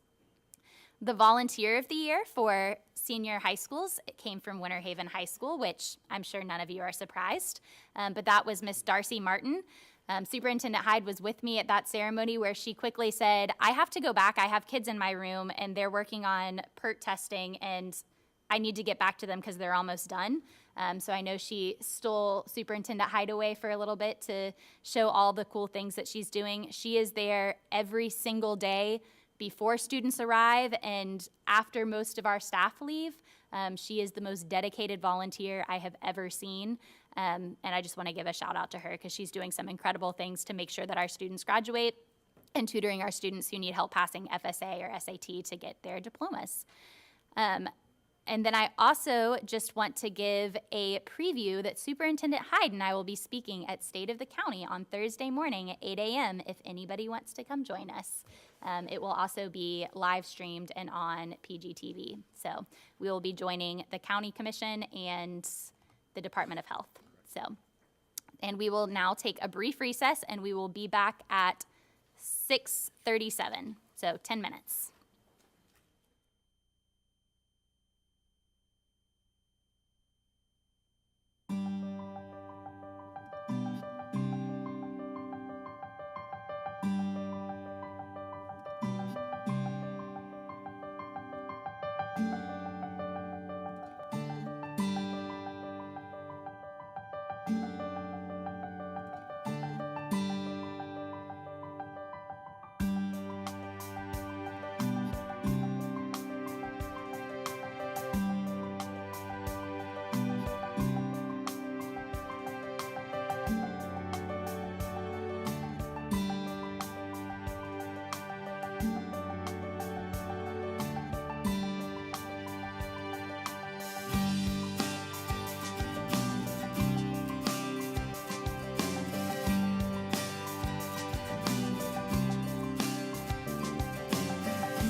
When you build a culture where we're always assessing what you know, I want to know, what do you know? I care about what you know. Right. Kids are starting to build a culture where they'll walk up to you, let me tell you what I know. Yeah. And where did you learn that? Oh, I learned that in third period today.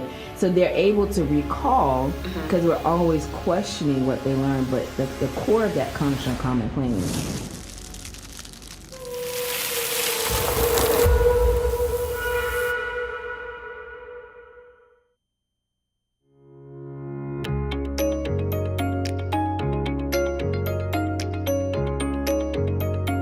This event is really unique because it's a really special time for us to celebrate new teachers. We throw them this party to celebrate them actually making the decision to not only be a teacher, but to be a teacher here in Polk County Public Schools. We get all dressed up, we have a sparkling cider toast at the end, we're hearing from our superintendent, and it's just really a great time for teachers to network with each other and then get to experience some local restaurants as well.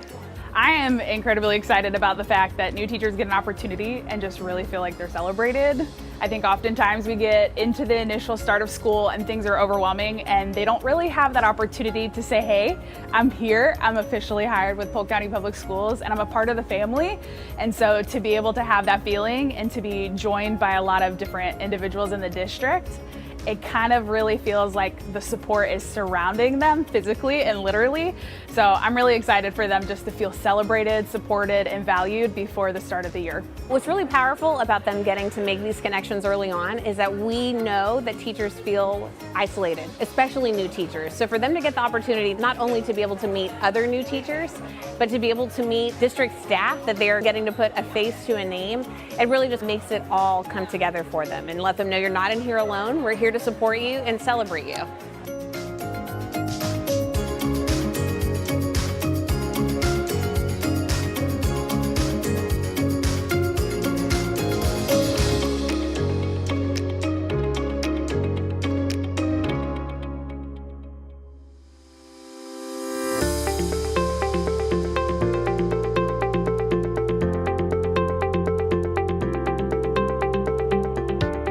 Working for Polk County Public Schools as a bus driver or bus attendant is just a small yet important part of what we do to serve our students.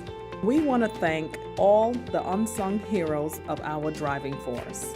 Our dedicated trainers assist every day with educating new drivers and bus attendants, preparing them to be the best they can be. Trainers shine in assisting new hires to become safe and efficient drivers, and they teach bus attendants the essentials of their daily responsibilities. It's more than a job. Our CPR trainers and instructors teach life-saving skills, keeping everyone's certification up to date with continual training.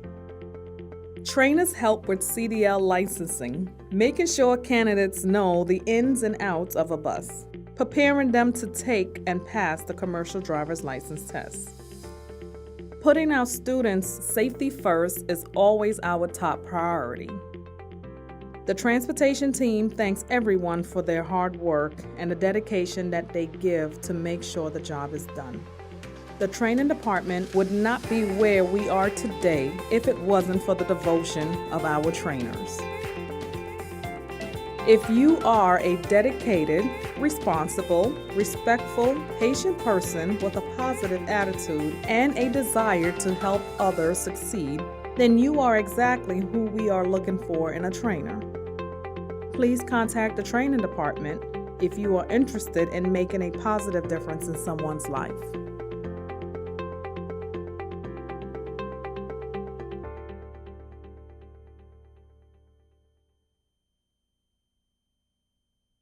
The pain is there because you're leaving home, which is Philippines, Right. but you don't know what's ahead of you, which is already the opportunities that you have. Like, I did not see like these people here are so welcoming. Like, really? Like, I was really like flabbergasted with all what happened.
I could have you all please take a seat, we're going to reconvene the meeting.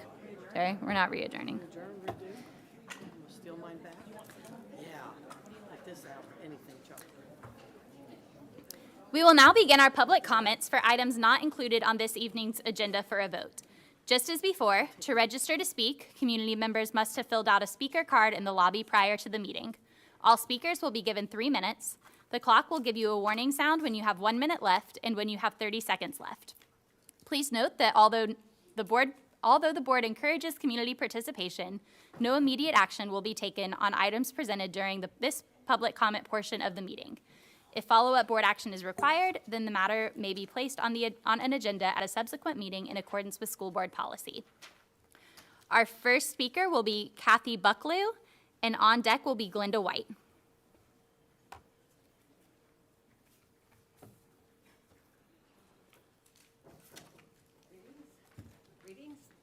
Hi there, I have a great idea for Child Abuse Prevention Month. I'm Kathy Bucklew, and I am a member of Library Book Review Committee 1.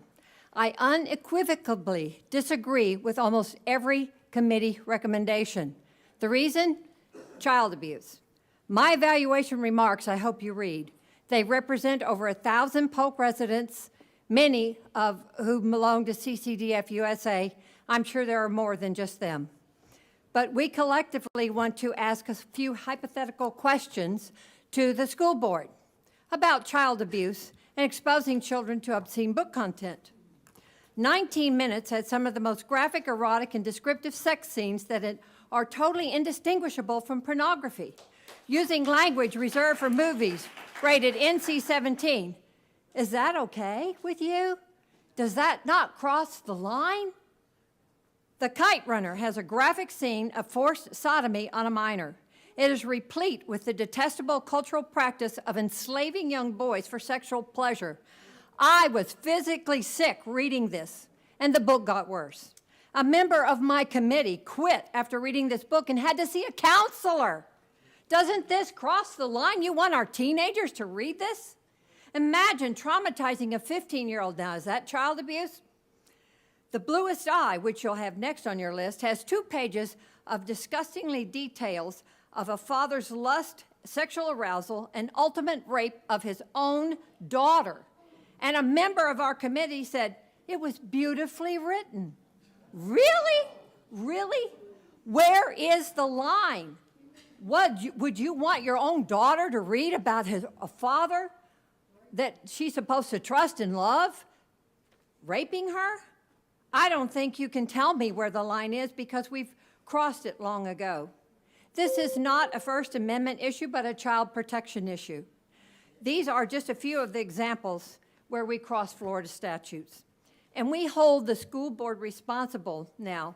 According to Florida Statute 100640 subsection 4, it says you are responsible for all material made available to students to ensure that it is free of pornography, material prohibited under obscenity laws, suited to students' needs and their ability to comprehend, at grade level and age appropriate. We don't need to be hypersexualizing our little children. That's abuse. And let's prevent child abuse in our schools, even if it's at the hands of library books masquerading as literary masterpieces. My idea? Take the books out of the libraries for minors. Thank you, Ms. Bucklew. Ms. White. Glenda White. And on deck will be Will Wood, and you can hand those to Ms. Yvette. Good evening, everyone. My name is Glenda White. I live in Winter Haven, and I want to applaud and support the resolution in support of Child Prevention Month. In support of your effort, I'm presenting over 1,100 petitions from people across Polk County asking you to please remove the 16 books currently under review by the 2 committees. Florida statutes 847.012 and .001 protect children from exposure to pornographic or inappropriate materials by groomers and/or sexual predators. Disgustingly, our school libraries and textbooks make available and actually present such material to our children in clear violation of Florida law. Statute 847.012B defines such material. Any book, pamphlet, magazine, printed matter, however produced, or sound recording that contains any matter defined in 847.001, explicit and detailed verbal descriptions or narrative accounts of sexual excitement or sexual conduct and that is harmful to minors. Statute 847.001 Part 6 reads, harmful to minors means any reproduction, imitation, characterization, description, exhibition, presentation, or representation of whatever kind or form depicting nudity, sexual conduct, or sexual excitement when it predominantly appeals to a prurient, shameful, or morbid interest, is patently offensive to prevailing standards in the adult community as a whole with respect to what is suitable material or conduct for minors, and taken as a whole is without serious literary, artistic, political, or scientific value for minors.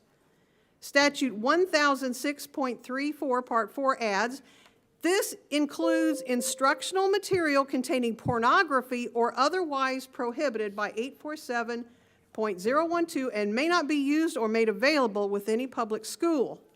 Books such as The Bluest Eye that depict the rape of an 11-year-old girl by an adult male, or The Kite Runner, which depicts the rape of a young boy by an adult male, and other information in these books promotes sexual activities or portrayals not allowed by Florida law for availability to children.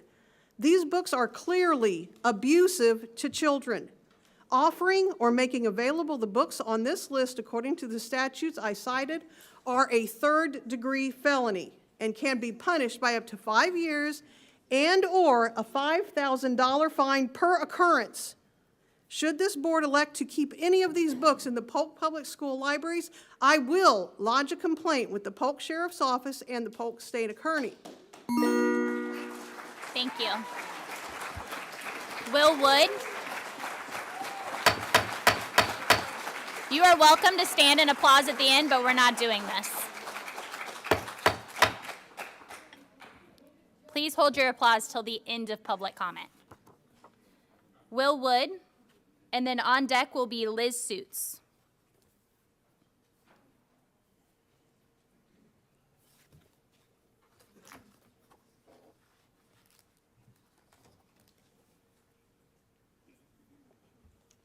My name is Will Wood, live in Polk County, Florida, third generation Air Force. Thanks for those kind words about your veterans.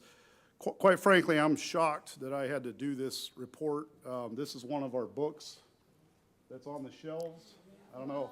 You're here to present to the school board. Oh, Please excuse face me. the school board and sorry. talk into the mic. Thank you. I don't know all the protocols, but again, so what I'm trying to get at here is I appreciate all of what you guys have done. Both my parents were also teachers in Polk County. I realize all the sacrifice you guys make for the children. What I'm worried about is some of this content that you guys can see right here in one of your books. I mean, I didn't even go over any of the verbiage. This is just simply the pictures. And it's endorsed, one of the authors is endorsed by Planned Parenthood. And I'm not sure how much you know about Planned Parenthood, but Margaret Sanger, she was a notorious racist. She made very stunning comments about black people, Oriental people, people of different races and backgrounds. One of them was saying that they're secretly trying to eliminate the black race. That's why about 80% of Planned Parenthood is located in places that are predominantly black or Hispanic or so on. The first one was in Harlem, New York, okay? And this is racist. She supported the Nazi Party. 42% of black babies are killed every year in abortion, approximately. And this is a globalist, elitist agenda that's being carried out not by your average white person in America or anywhere around the world, but it's being carried out by some of the eugenicist elitists around the world.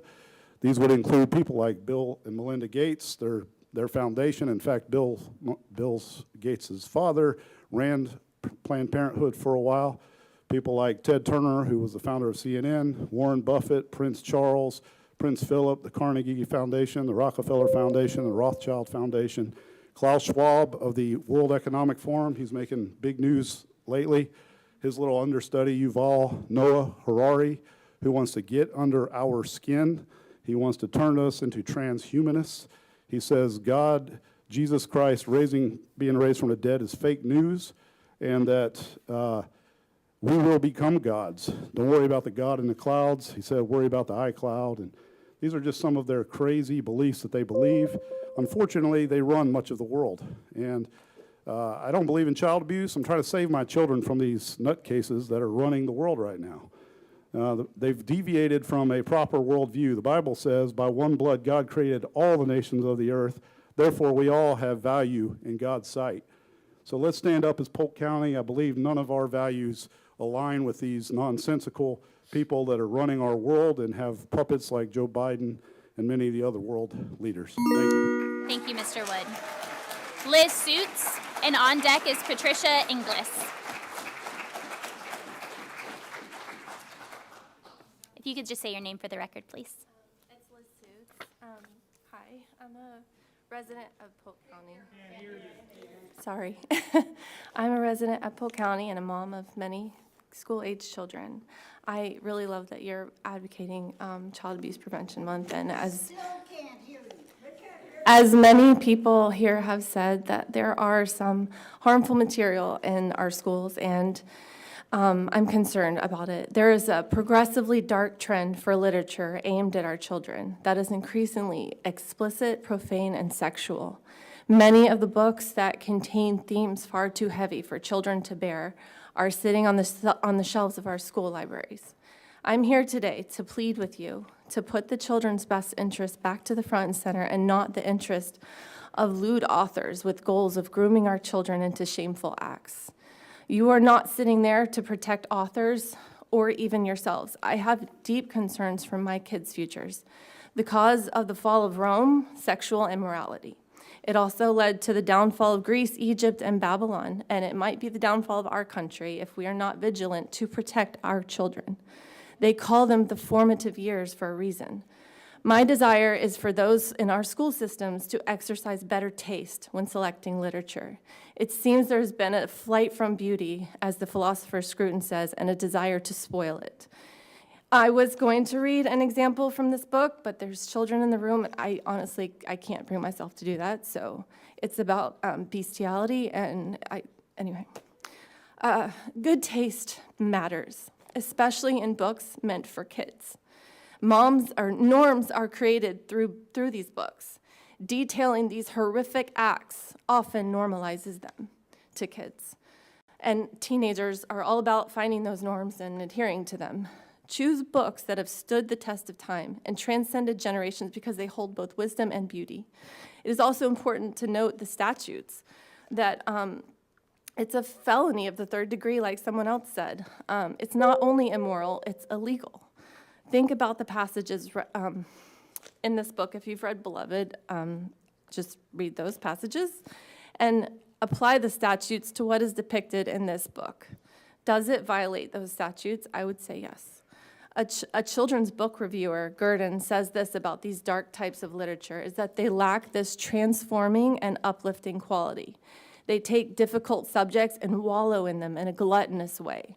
They show an orgiastic lack of restraint that is the mark of bad taste. We can do so much better for our children. When it comes time to shop for books, let me leave you with the words of Paul from Philippians 4:8. Whatever is true, whatever is noble, whatever is right, whatever is pure, whatever is lovely, whatever is admirable, if anything is excellent or praiseworthy, think about such things. Thank you. Patricia Inglis. Patricia Inglis. Patricia Inglis, and on deck is Pam Luce.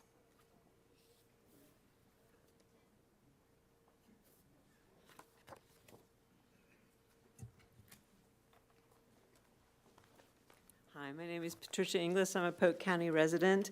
I just wanted to talk about these 16 books. The issue here is not simply whether the 16 books are in question should be on the shelves of our schools.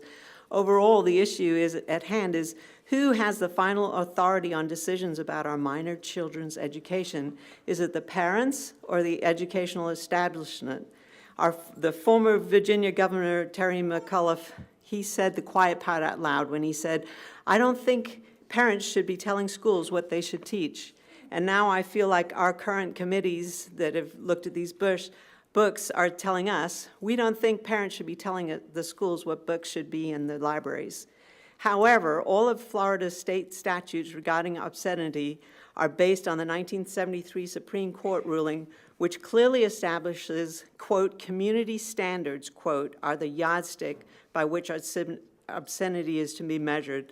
The Florida statutes use the phrase, quote, prevailing standards in the adult community as a whole with respect to what is suitable material or conduct for minors. That's the prevailing standards of the adult community as a whole, not the prevailing standards of academics and district personnel experts. That's why legally, parents, not the education establishment, must have the final say in what materials are considered to be age appropriate for their minor children. It is therefore of deep concern how very little input parents were given on the committees which reviewed these books.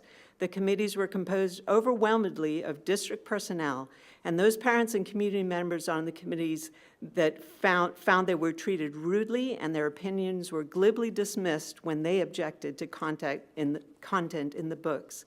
These committees did not meet the requirement of determining the prevailing standards in the adult community as a whole. Parents naturally have deep and serious concerns about what their minor children are exposed to when they send them to publicly funded schools. In a sense, these schools have been granted a sacred trust. This is a place where, above all others, trust should never be broken. Our schools should be for learning and preparing students for a bright future, not providing children with access to sexually inappropriate content behind their parents' back.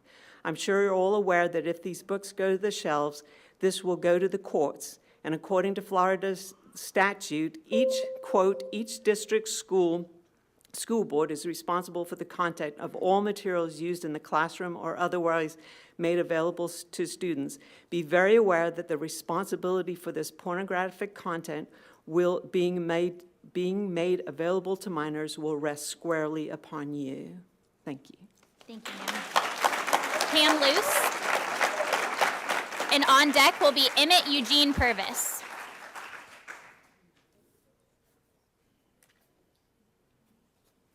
Good evening, I'm Pam Luce. Can you hear me? Okay, there we They'll go. adjust the mic as you talk. First, I want to say thank you to Mr. Wilson for your comments this afternoon in your statement. You're absolutely correct. This never has been about banning books. It's about age appropriateness. I had the opportunity to visit with Sheriff Judd a few weeks ago, and in our conversation, we talked about this situation, and he told me that his recommendation would be that the books be put behind the librarian's desk and where the parent could request to check out the books. As a parent, we do place boundaries around our children's activities according to our values and our beliefs. There are things we do not allow them to do because we are the parents.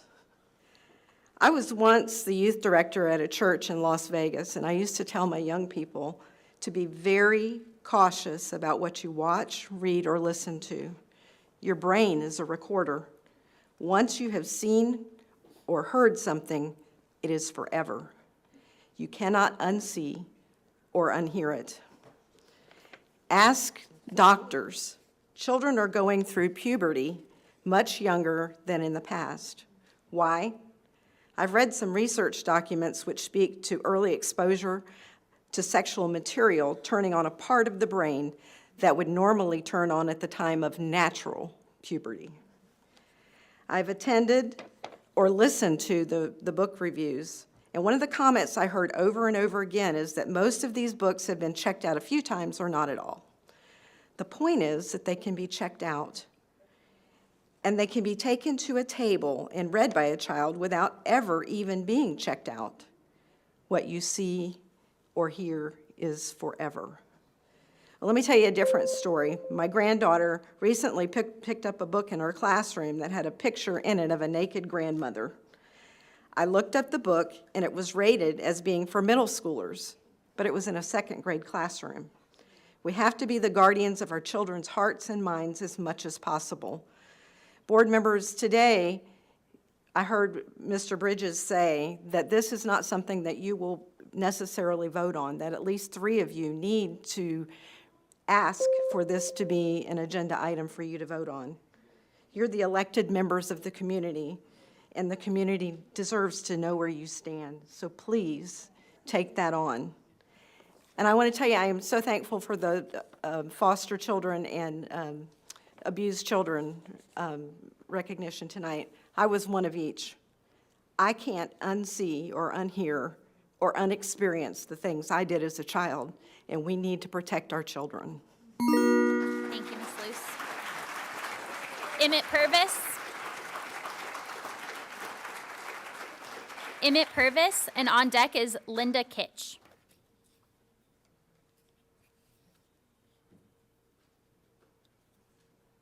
Emmett Purvis. Oh, I think Emmett Purvis. Linda Kitch is on deck. I apologize.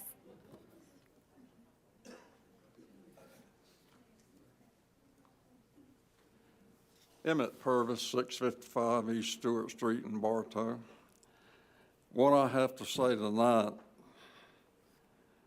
is I'm disappointed. If you look around this room and everybody here was gone, what would happen? There would be a void of leadership.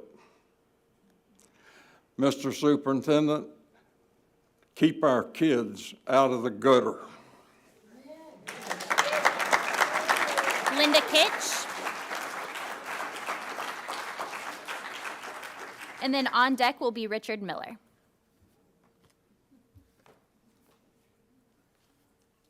My name is Linda Moore Kitch. I was born in the Winter Haven Hospital. I was raised here in Winter Haven. I graduated from Winter Haven High School. I went to Polk Junior College when it was out at the Air Base. And I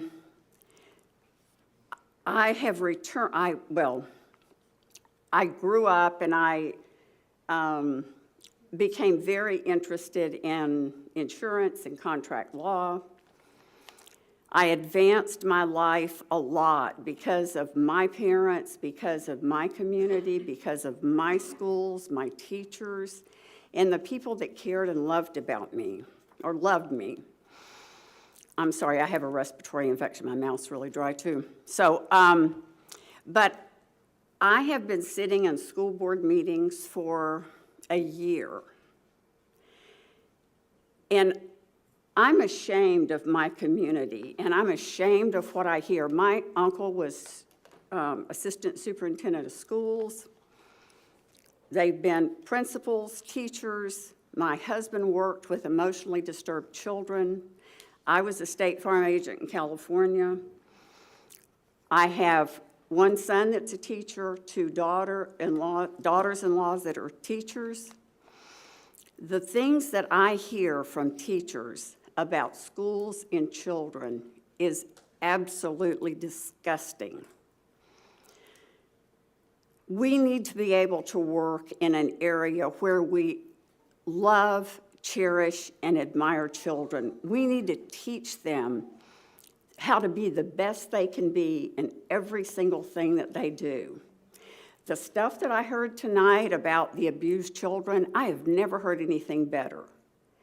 If our schools and our school boards and our teachers could live that every day, every child that graduates from school would not be subject to criminality or to do a lot of the things that kids are doing today.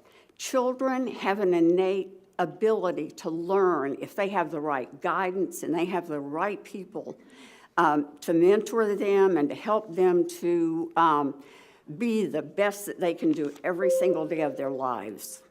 And we have the opportunity in Polk County to do that for our kids. They shouldn't be last.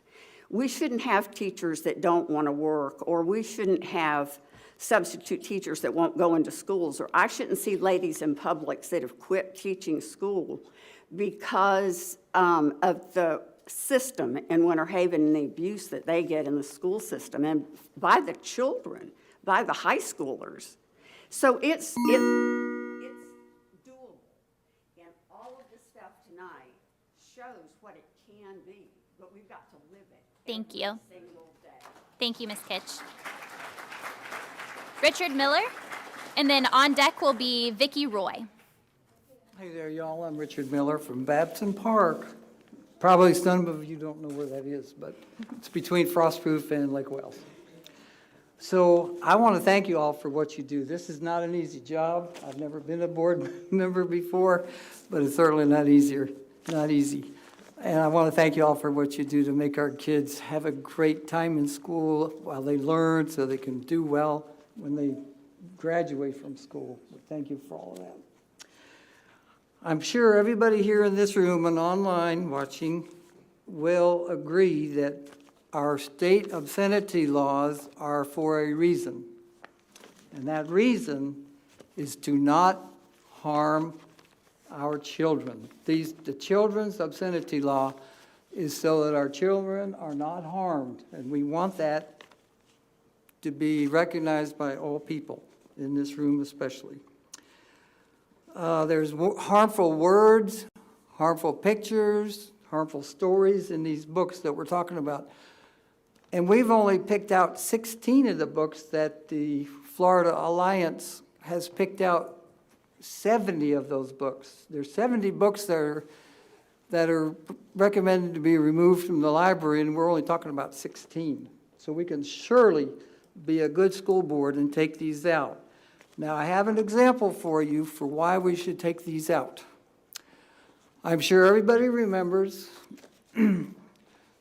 the student in Virginia who did a heinous act on a student in this same school, and it was just terrible. Well, it was found out about it, and he was replaced. He went actually to another school, and he did the same heinous act on another student. Where do you suppose he was influenced, and what do you suppose influenced him to do this heinous act? Most likely, it was from a book, movie, or pictures that he saw sometime growing up. And he was probably only, what, 16 or 18? So we don't want that to happen in Polk County.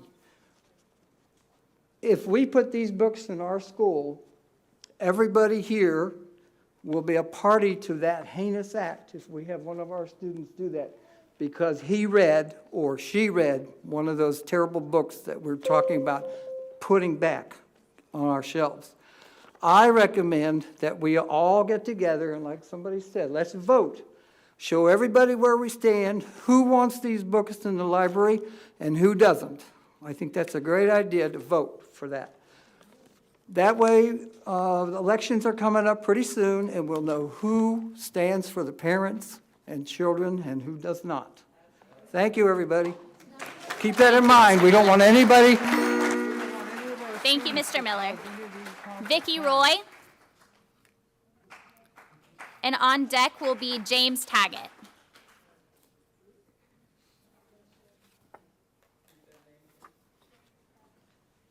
Good evening. Good evening. My name is Vicki. I live in Lakeland. Raised 3 children here. Got 2 grandkids. My concern regards the Book Review Committee and the form used to determine the appropriateness of the books in question. This committee is composed predominantly of district personnel who are simply going through the motion of checking boxes on a form.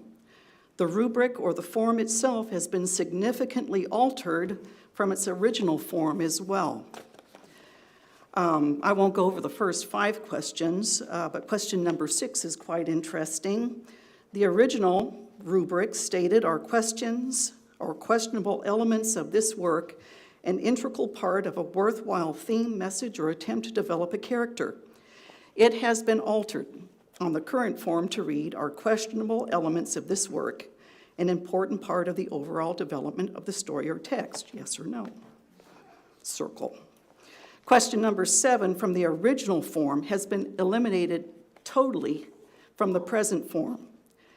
The question number 7 on the original form reads, in what way or ways does this work support and promote the educational goals and objectives of the Polk County Public Schools? It's not even on the current form regarding these matters. The next question, on the altered form, are concepts presented in a manner appropriate to the ability and maturity of your suggested audience? Yes or no? Circle. In the original form, it states, in what way or ways are concepts presented in a manner appropriate to the ability and maturity of your suggested audience? Space allowed to answer the question. Next question on the altered form, nonfiction only. Does the material contribute to the evolution of ideas? On the original form, it reads, how does the material make a significant contribution to the history of ideas? Very important, be clear. For all works on the approved list should meet the criteria for quote-unquote classics. I just have a question. Why was the form altered for this matter? I would like to know, the first 5 questions are all geared towards what's the adult's perspective. It doesn't address children at all. These questions have been altered significantly, and obviously this form has been altered to achieve a specific result, and as such is without merit. Thank you. Thank you.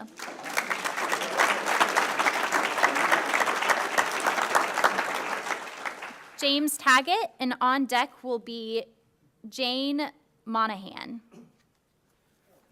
Yeah, hi, my name's Jim Taggett. I'm a Polk County resident, taxpayer, and voter. Now, I'm going to read a few passages from this book here. It's called The Kite Runner. It's by Khalid Hassani. This is one of the books that's been mentioned by some of the previous speakers.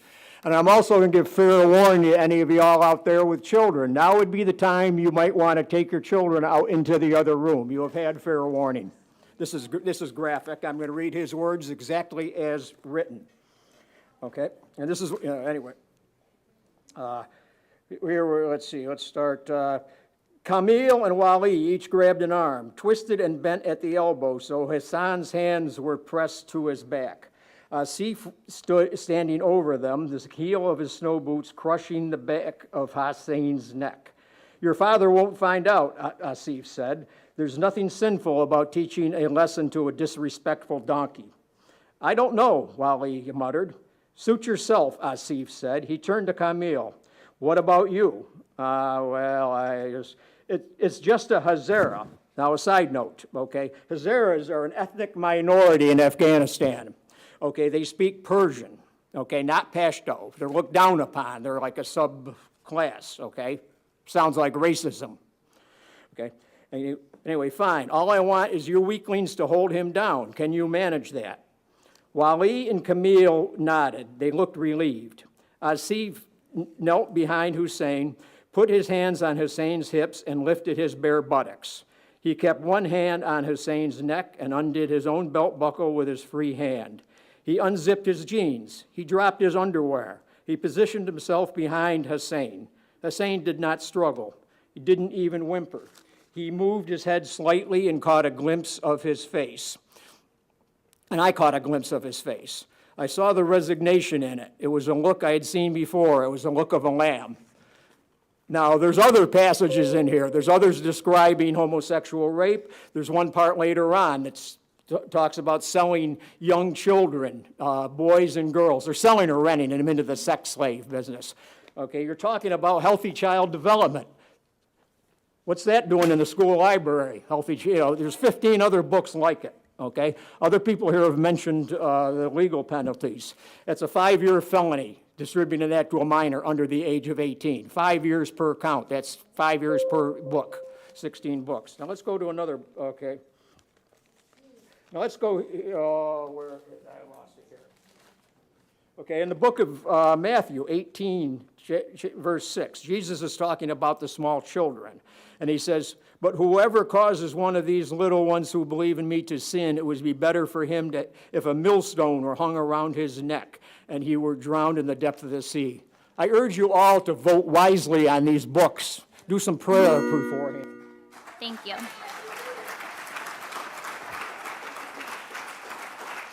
Jane Monahan. And on deck is Jonathan Algado. Jane Monahan. And then on deck is Jonathan Algado. My name is Jane Monahan, and I'm proud to say I'm 88 years old, probably the oldest person in this room.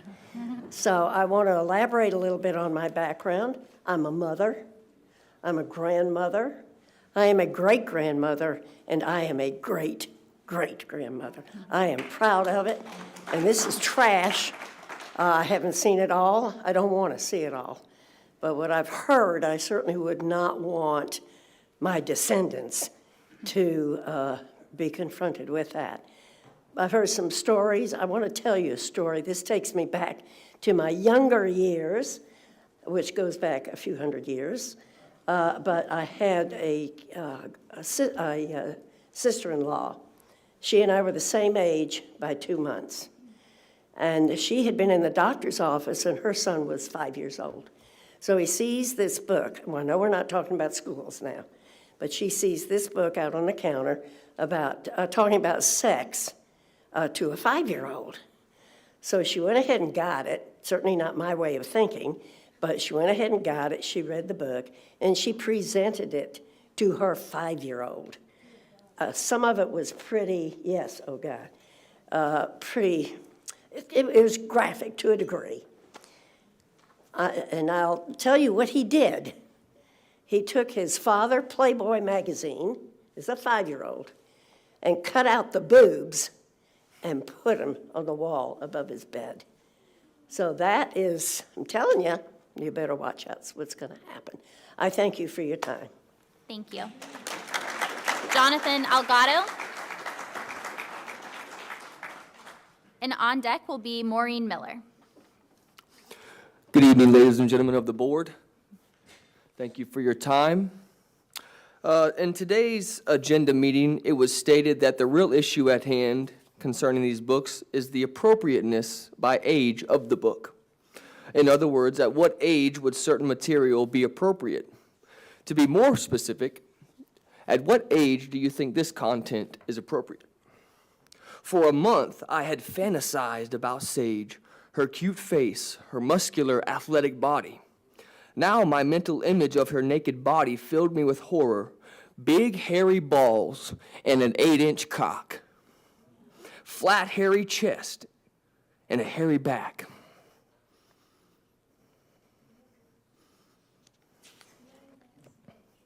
Later on in the book, I kept begging him to stop, but he just smiled and said he was going to.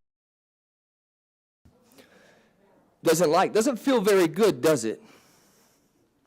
And who in this room and on this board has no problem with you inside right now? It feels bad. You can deny it all you want here, but it feels bad within your heart. You are responsible. You are responsible. In Romans chapter 1, it describes people that thought they were so smart, yet they became fools. Now, I've got a little bit of angst in my voice, and you can understand why. I'm a father of 3 boys. You feel that awkwardness? Good. In no way, shape, or form should anybody in the school system be teaching children about sex.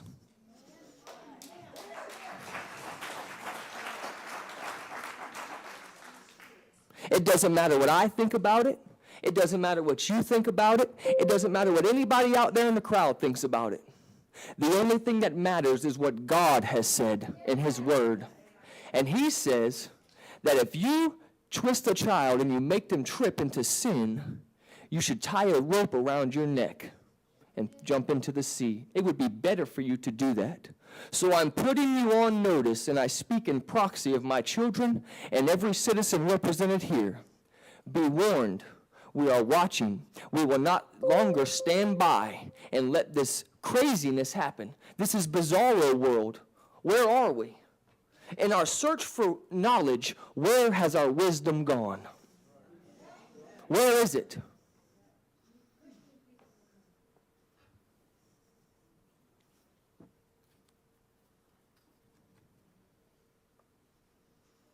I hope you feel that awkwardness. We're watching. Thank you. Maureen Miller.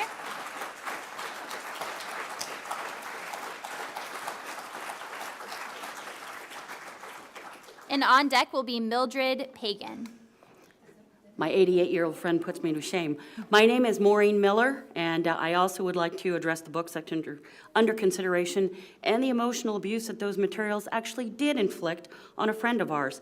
I'd like to commend Mr. Wilson. He has spoken, and he has taken quite a bit of abuse, and I want to thank him for the abuse he has taken. Interestingly enough, the Kite Runner, a friend of ours who works with my husband at a food bank in Haines City, was talking with us about the books. At 15, when she was a student in Haines City, she had to read The Kite Runner. When she got to the rape scene, she got so upset by reading it that she couldn't finish the book. She's now 33. When she looked at that list of books and saw The Kite Runner, she said that it brought back those memories just as vividly and just as upsetting 18 years later as when she first read it. With everything our youth have to deal with today, are books in our school libraries really necessary that can traumatize 15-year-olds or 6-year-olds or 17-year-olds? You heard one of the passages from the book. There's another passage where the same man who rapes the little boy talks about raping the mother of one of the boys. I won't use the word because of the children here, but he says, "I took her from behind by that creek over there. What a tight little sugary C word she had." The child abuse prevention statement noted that children who've had adverse childhood experiences are at higher risk of short-term and long-term challenges that can impact the individual child. Well, at least one Polk County student has suffered long-term impact from reading The Kite Runner. We can't protect our children from everything, but the district can at least remove these books. I respectfully request that you do so. Thank you. Thank you, Ms. Miller. Mildred Pagan.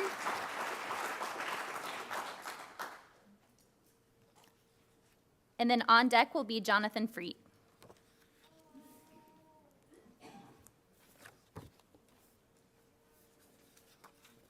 I'm going to try to read so I don't lose track. My name is Mildred Pagan. I'm not ashamed to tell you my name. I am a believer of Jesus Christ. I come in behalf of my children, my grandchildren, and their children, and for all the other parents here for their children. I'm coming to speak against sexual abuse and grooming into a young children, self-mutilation, okay? Because when you tell a boy that he's a girl and that he has to take this and that and go get an operation, you're getting him to mutilate what God had created him to be at birth. Same for the female. One day, I don't know what, the teachers need to wake up, because what you teach these kids and you're going to allow them to have this kind of book is going to confuse a child. I was confused because I was raped as a child, as a little kid. No one protected us back in them days. Everything was kept under secret, and you were afraid to tell your parents because the person would tell the parents, well, she did something to cause that to come on her. So, like Jonathan read, and few other people here read, Luke 17, it would be better for all of you here to put a millstone around your neck and jump in a sea if you're going to cause one of these little kids to sin. That's what God said. That's the book. I train my kids in the way of the Lord. The school doesn't have a right to train my kids in the way or any of these other kids. We're training our kids. This kind of filth that is coming into school is coming against our teaching and against God Almighty himself. And it's by the blood of Jesus he's going to answer. We are not going to be in America for long if we keep going this way. Okay, homosexual is wrong. Sexual abuse is wrong. Any kind of abuse is wrong. Here's another one, Proverbs Train up a child in the way they should go, and when he is old, he will not depart. I trained up my kids. I'm sure a lot of people here train up their kids. And I am a grandma, I am a mom, I'm an aunt and a grandaunt. And I boo-hoo you guys that you need to get on your knees and ask for forgiveness, because I'm gonna make sure, I'm listening to all of you. I got your name. I'm gonna make sure you don't get back on the school board, because I like to know who's the insanity to approve these books and say these are books for kids to read. 5 years old? 7 years old, and I used to volunteer to the Polk County School and help kids to learn their ABCs, their math, and their and how to add and subtract, because some teachers are too lazy to teach them. But that's what we're sending our kids so they can learn and read and be educated, not be groomed for sexual slave. Okay, that's all I got to say. And you better boo-hoo Jesus.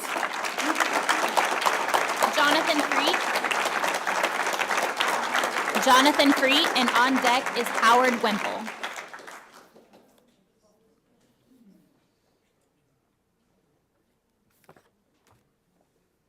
Before I start, can I ask a question? I filled out I don't remember the colors, but one was on the abuse matter and then the other is public comment. Since the abuse matter has been moved. This is both, they're all right now.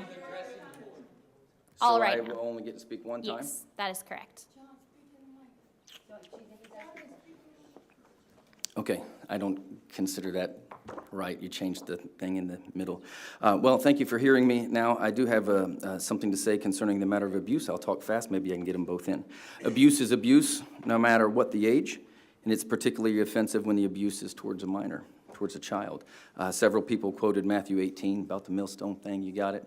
We won't repeat it. But so my question would be, how much abuse is acceptable? I think that everybody in the room would say none. The comments made in today's proclamations were very powerful. Education and conversation may be very valuable. However, normalization is a problem. I want to give you an acronym that I hope will stick in everyone's mind. The acronym is OTAPE. OTAPE. This acronym represents a very slippery slope. This is what happens when we turn a blind eye to issues that we don't agree with, yet we allow them to persist. We move from something that we object to begin to tolerate it, then from tolerance to acceptance, from acceptance to participation, and then finally to enjoyment. This is the agenda of normalization and the sexualization of minors.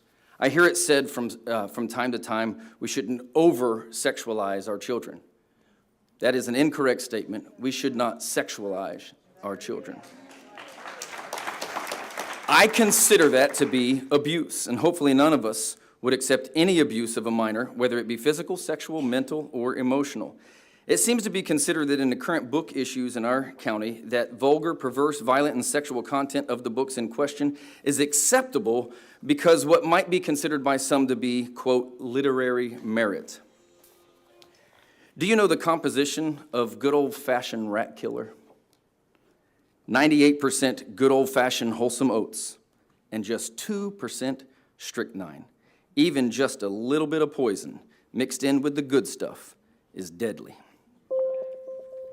I have 1 minute to address the other issue, and that would also be specifically the books as opposed to abuse. But Mr. Hyde made the recommendation today about an opportunity for parents to be able to select certain books when they register into a particular school. I think it's a great step in the right direction. I don't know that it's quite enough, but I am very glad that you're moving in the right direction with it. There was something said in there that I would challenge, and it was to say that the participation of parents, whether they participate in that opportunity or not, would indicate the values of parents in our community. But yet in the same conversation, it was said that it's very, very difficult. Ms. Fortney explained this in your many years of service in the educational system. It's very difficult to get parents involved. So I don't think that would be a real good barometer. You might actually could flip it around, take the books away, and see what kind of community response that you get. Thank you, Mr. Freet. Howard Wemple. Howard Wemple. Howard Wemple. And on deck will be Jan Wemple.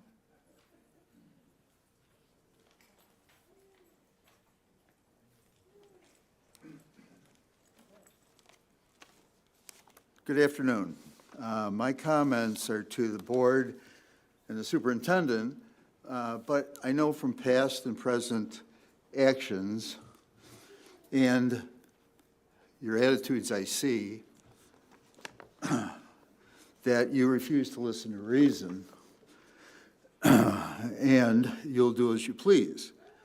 So I'm really speaking to all of the parents and grandparents of Polk County who might be listening and watching this video in the hope that they will stand up and stop the destruction of our children by the ungodly evil and corruption that has hijacked our education system, using the lies of political correctness, wokeism, critical race theory, transgenderism, diversity, inclusion, equity, Superintendent Reed, equity, and grooming disguised as health education.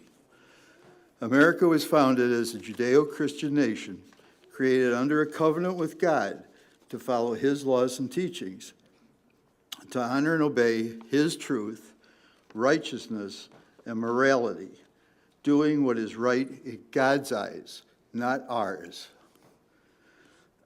We honored that covenant for over 2 centuries. God blessed us for doing so. He increased our bounty, our knowledge, our power, and our strength. America became not only the greatest nation in the world, but also the best educated.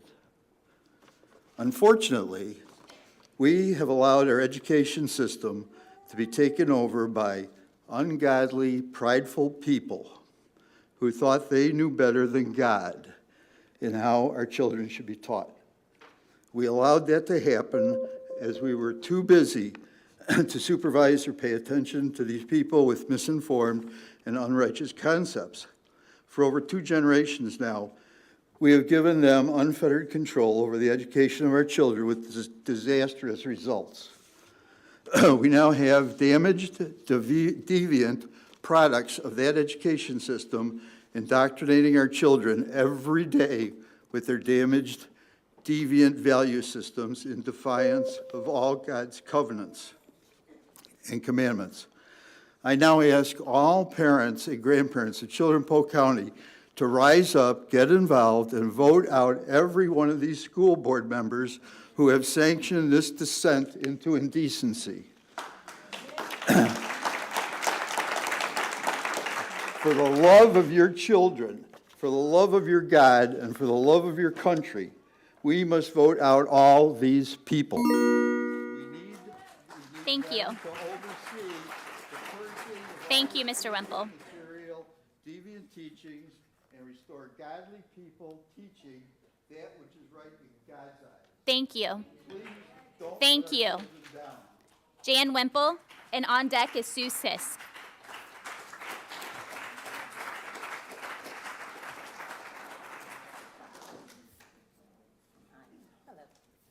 Hi, hello. Thank you again for allowing me this opportunity to speak, and I wanted to thank you, Dr. Allen, for the Child Abuse Prevention Month mentioning that, and my prayer and hope is that we put our heart where our mouths are, that we truly mean that we are going to fight child abuse. You've heard said by many in the past that Florida law clearly bans pornographic material made available to minors. We've heard the statutes 847.0123, 847.001, 1006.344. And pornographic material we know is defined by the state as a graphic description of rape, child rape, sexual encounters, explicit language, detailed verbal descriptions, narrative acts. You've heard from others before me that these things are all listed in these books that are on board right now about being banned. Based upon the law, the school district is considering these books that should be banned. Specifically, the state law states material cannot be harmful to minors, meaning no nudity, sexual conduct, or sexual excitement. It must be suitable material and conduct for minors. Did you know Florida has the 3rd highest rate of sexual trafficking in the United States? That's horrible. And we want to put these type of books in there to teach more, to groom them. So we're going to consider these books that are predatory, that sexualize, that groom our children for child pregnancy, pedophilia, trafficking, and gender confusion. These books just lead to emotional and physical harm and should not be tolerated. I ask you, there's images in these books. You saw them bring them up. We have others. Are these what you would consider right? This is for a 10-year-old. These are images that are for 10-year-olds. And where a 10-year-old is in an elementary school, there's also pre-K and kindergarten, and they are allowed to see these books, as you heard people talk about that. Is that really something you say is right? Do any of you agree that's for a 5-year-old, a 10-year-old? Please. And then, of course, you've had others talk about sections in these books, the words. I'm not going to say them because I'm a parent and a grandparent, and there's children here.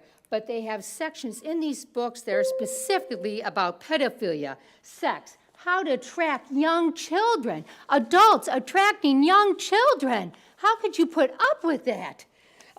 There's sections in there about rape, child rape, explicit language. I'm sorry, I'm very passionate about this because I think of my children. I almost lost one. He was born at 27 weeks. We had to go through so much to get him and be able to save him. He's 30 now, and you put up with this.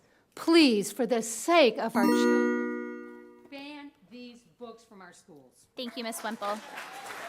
Sue Sisk. Sue Sisk, and on deck is Zeta Santos.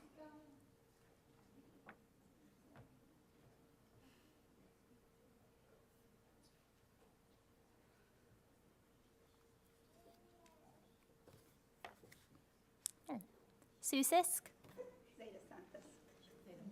Is Sue Sisk here? Sue Sisk. I'm appalled about all of this, because when I was given this agenda to read through what's on the books, I am a survivor of abuse and rape since I was a child. And I had to go through a lot of counseling to get my mind straight. When I started reading that stuff, it sent my whole mind back to my victimization. Every time these kids that have gone through that read something like that, they're being re-victimized. That's horrible. They're having to relive that whole experience. I want you to know that that doesn't need to be in our school. I have a granddaughter that came and asked me, is there a possibility that she's a boy in a girl's body? Because she read this book called Jazz. She read this book. It talks about transgender. So I told her, no, honey, God doesn't make those kind of mistakes. You are what God made you. You're a beautiful young girl, a very beautiful young girl. And in Genesis 1:27, God created male and female. That's what he created when he created man. There is no mistake. He made no mistake. So we talked about that. I'm going to remember everybody here. I've got the list of people that are up here. When it comes time to re-vote, I'm not voting you back in, especially you, Mr. Superintendent, because you're sitting there smirking, and I see it in your face, okay? I'm not voting you in. To me, that's a sign of somebody who has a sick mind that would put children through all of this. And our children are here to be educated, not to be groomed into sexual traffic. So I had to say this and get it off of my chest. I feel sorry for what's going on here in this county. When I first moved to Florida years ago, it was a small, God-fearing county. I don't see that anymore. And we got to get back to basics. So when it comes time to get voted in, I want you to know that I'm remembering all of you, and I will not be re-electing you. Thank you. Thank you. Next will be Bernita Lemons. Bernita Lemons. Next will be Bernita Lemons, and on deck is Karen Resin.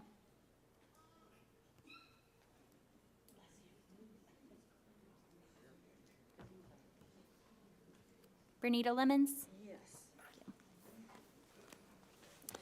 My name is Bernita Lemons, and I live in Lakeland. I have raised 2 daughters in the Polk County school system, and I now have 2 grandsons in school here.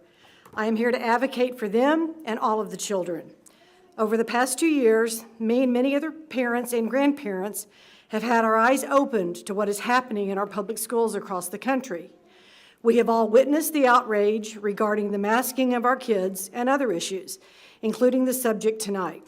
I had intended to read some of the passages from some of the books being considered by our board, whether to allow them to stay in our school libraries.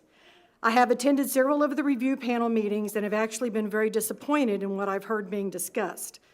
I would simply like to ask how many of you have either read the books or even read passages from the books or looked at book titles or front covers of many of these books. I am not a book banner nor a book burner, as many people have described us. I would simply like to state that if any parent would like to buy these books or check them out from our public libraries, they have that freedom. Please feel free to read them at home with your own approval. My issue, besides the legal statute issue, is the appropriateness of many of these books being available to minor children. My 7-year-old grandson in 1st grade reads at a 3rd to 4th grade level. He is a voracious reader and begs his teacher to check out books beyond his so-called reading level.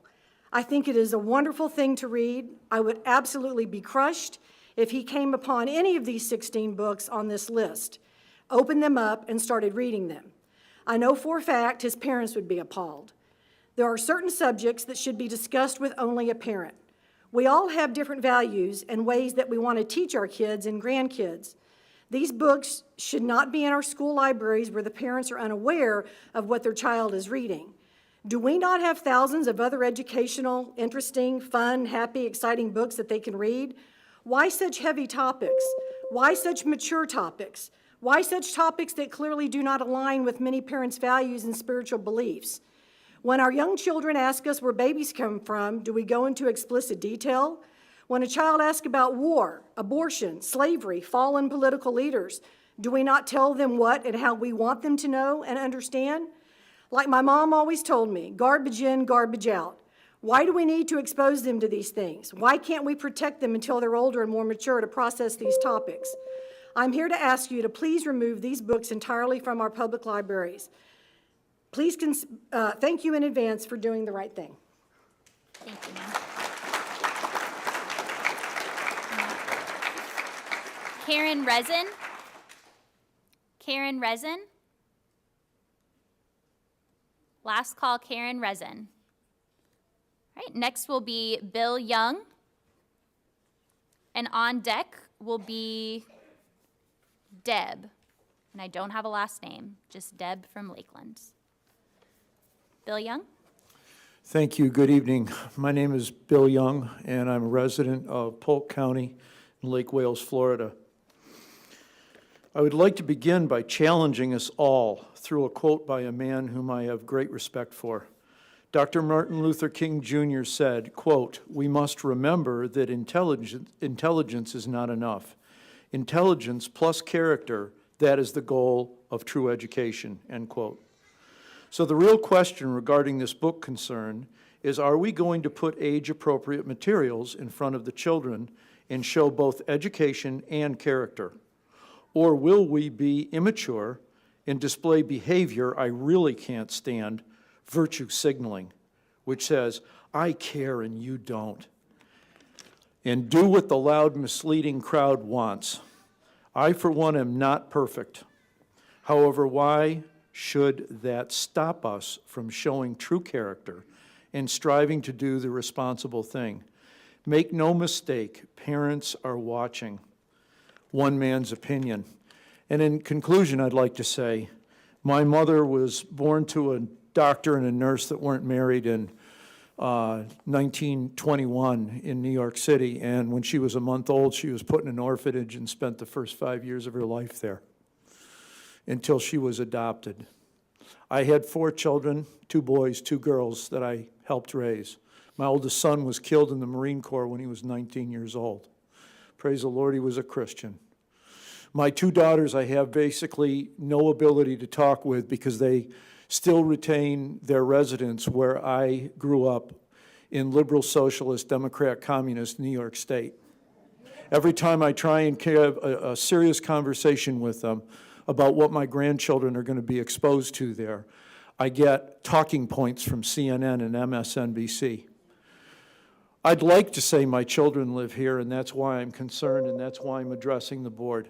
I'd like to say that my children and grandchildren are going to be positively affected if the right decisions are made here. But I can't.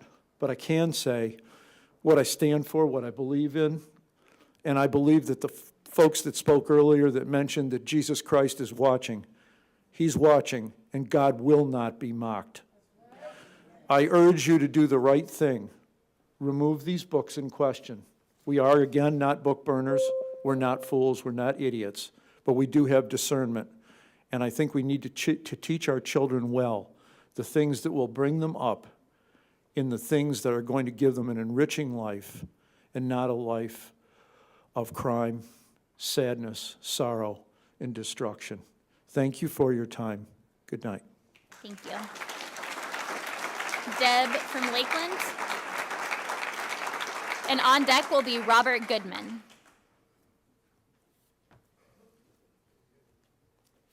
My name is Deb. I'm from Lakeland.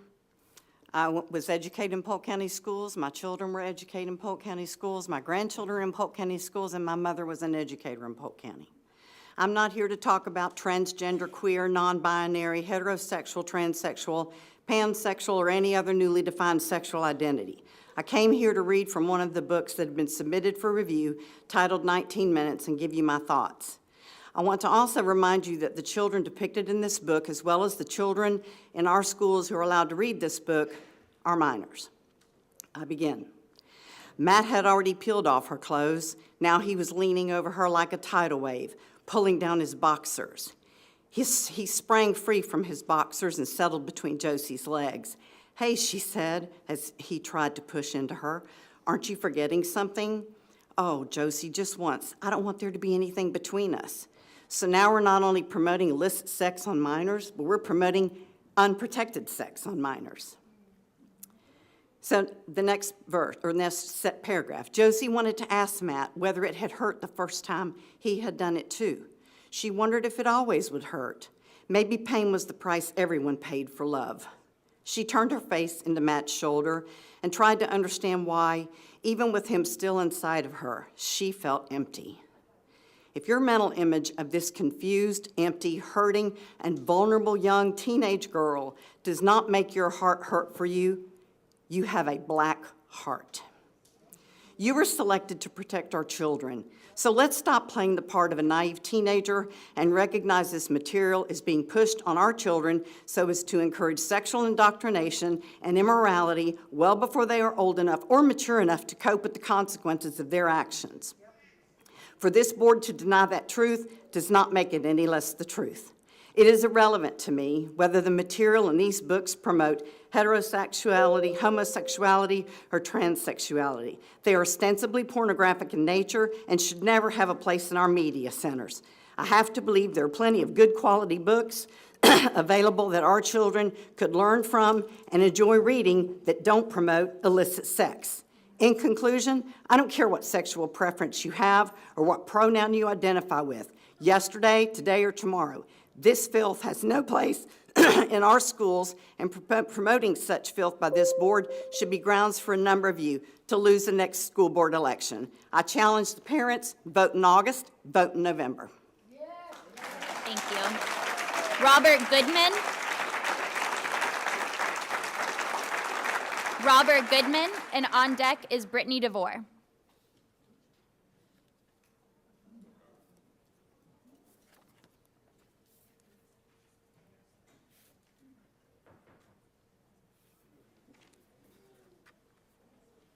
Hello, I'm Robert Goodman, resident of Polk County, father of 3, grandfather, concerned citizen, and disappointed in a lot of you. I am hopeful that we did have a book review. We are reviewing the books. I've seen what the results are and that people are going to push these books forward. I have one book in my hand. I'm going to read a little bit from that in a minute. If you are a parent with a small children, please remove that child from this room now. biggest concern is I watched back some of the footage from the original meeting. Mr. Bridges presented 2 slides with the statutes of the state of Florida. Highly selective edited. I pulled the statutes out. He took from one part, cut into another, left out some very important things. A lot of those have already been stated. He completely left out that it's a third-degree felony, punishable as in provided in 775, 082, 083, and 084. He also said that the books were self-selected only and only available for students to check out from libraries, but they are currently on the AP list and they're used in advanced accelerated reading programs. Why are we not being honest when we're talking to the book review committee? Also, Ann Everett was talking to the book review committee, and she said that one of the book reviewers had a question, are we to look at these books through the eyes of the student that would be affected or by the eyes of us as an adult? She answered, you should look at it through your vision, not through the students. Why would we say that? Another person brought up the checklist, and that some of the questions were eliminated on the original checklist on the rubric. It had a choice where you could say a child by age, you could say it was available for 1st through 3rd grade and all the way up to high school, and then it had an addition to say adult. Adult is removed, so it's almost leading everyone to say you have to check one of these boxes. One of the books is in middle school and high school. It's called 19 Minutes. From the book, "Relax," Matt murmured, and then sank his teeth into her shoulder. He pinned her hands over her head and ground his hips against hers. She could feel his erection hot against her stomach. It wasn't the way it normally was, but Josie had to admit it was exciting. She couldn't remember ever feeling so heavy, as her heart was beating between her legs. She clawed at Mac's back to bring him closer. Yeah, he groaned as he pushed her thighs apart. Then suddenly he was inside of her, pumping so hard that she scooted backwards on the carpet, burning the backs of her legs. Wait, she said, trying to roll away beneath him. He put his hand over her mouth and drove harder until Josie felt him come. Semen, sticky and hot, pooled on the carpet beneath her. Matt framed her face with his hands. Are you going to put your position, are you going to risk a felony by voting to keep these books in? Thank you. Brittany DeVore. And on deck is Paul Hatfield. That was for the public hearing. Good evening. I want to speak specifically about the book It's Perfectly Normal, and this is for ages 10 and up, specifically in relation to number 12 on the rubric. Could this work be considered offensive in any way? Again, as the previous person said, why is it not offensive to children? Why are we asked to look through it from the adult perspective rather than the child's perspective? So, could this work be considered offensive in any way to children because of religion or portrayal of religious practices or ideologies? And from the book, some people think that masturbation is wrong and harmful, and some religions call masturbation a sin, but masturbating cannot hurt you. Masturbating is perfectly normal. Again, 10 and older. The fact that the author recognizes that masturbation is a religious sin and then demonstrates utter disregard to this belief indicates that this could be offensive because of religious ideologies. Could this work be considered offensive in any way to children because of sexual behavior? Boys and girls masturbate. A girl rubs her clitoris. A boy rubs his penis. A person may have a warm, good, tingly, exciting feeling while masturbating. This is called having an orgasm. Some call it coming. Again, 10 years old. Yes, this is offensive to children and should be offensive to us as adults. Could this work be considered offensive in any way to children because of prurient behavior? People of all ages masturbate. Babies, kids, teenagers, boys, and girls often start to masturbate at puberty, but many start before. After having an orgasm, a person usually feels quite content and relaxed. Some people become sexually excited without masturbating just by looking at sexy pictures, aka porn. Yes, it's offensive. Florida Statute 1006.4 includes the use of library books and must be free of pornography and material prohibited under 847.012, which includes any book that contains any matter defined in 847.001. which lists definitions, and masturbation is listed twice in 2 different definitions there. At the first committee meeting, Ann Everett said, "We do ask that we refrain from using explicit language even when referring to the books or the text in the books." And then Stacy Davis thanked the committee after discussing as perfectly normal by saying, "You have done a wonderful job keeping the conversation appropriate for recording. So the words aren't appropriate enough to discuss among adults or appropriate for recording, but we ought to let 10-year-olds be exposed to it." In the public library, this can be found in the adult section, not in the juvenile or even the young adult section. When I Googled it, you get an explicit content warning.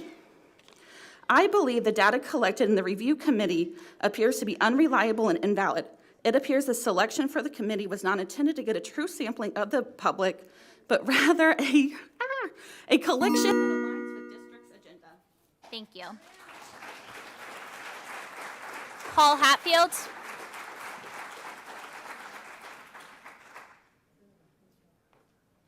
Well, thank you again, School Board and Mr. Superintendent. Appreciate it. Thank you for your time this evening. You know my thoughts. When I've got 4 boys, and I've told them each, when they went out with their groups and when did things, I said, if it comes to a questionable thing, questionable time, tell them your dad said, no, don't do that. Put it on Dad. Blame Dad. I was a benchmark for him. I was a lawmaker for him. You know what? You've heard the statutes tonight. You've heard the junk that is in these books. You've heard the pornographic stuff. This book right here talks about suicide, condones and promotes suicide. The student even goes to the guidance counselor. The guidance counselor passes it on, says, yeah, why not? Pass it on. Get on with it. Get on with your life.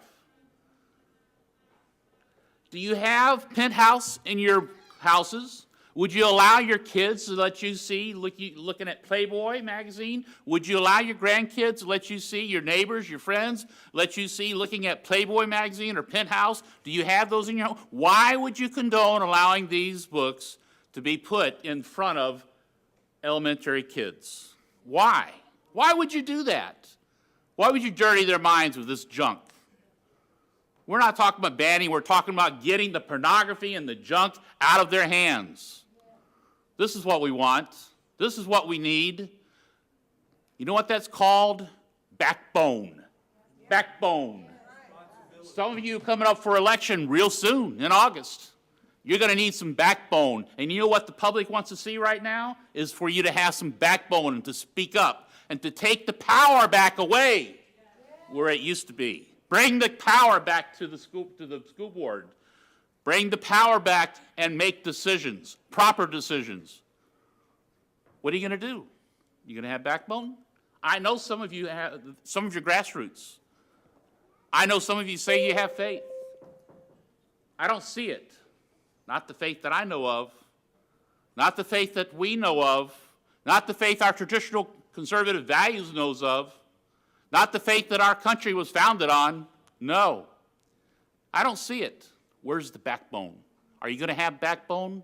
You're going to hide? You're going to hide? Continue to hide behind masks? Continue to hide with your stoic faces? Continue to hide behind your computers? Continue to peck on the keyboards while other people are talking? Is that what you're going to do? I know.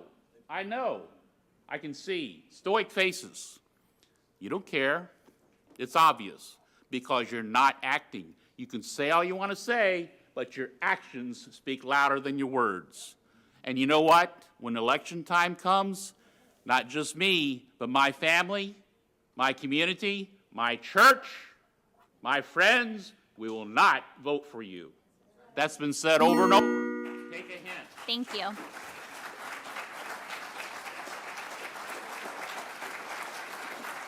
Jessica Plew. Jessica Plew.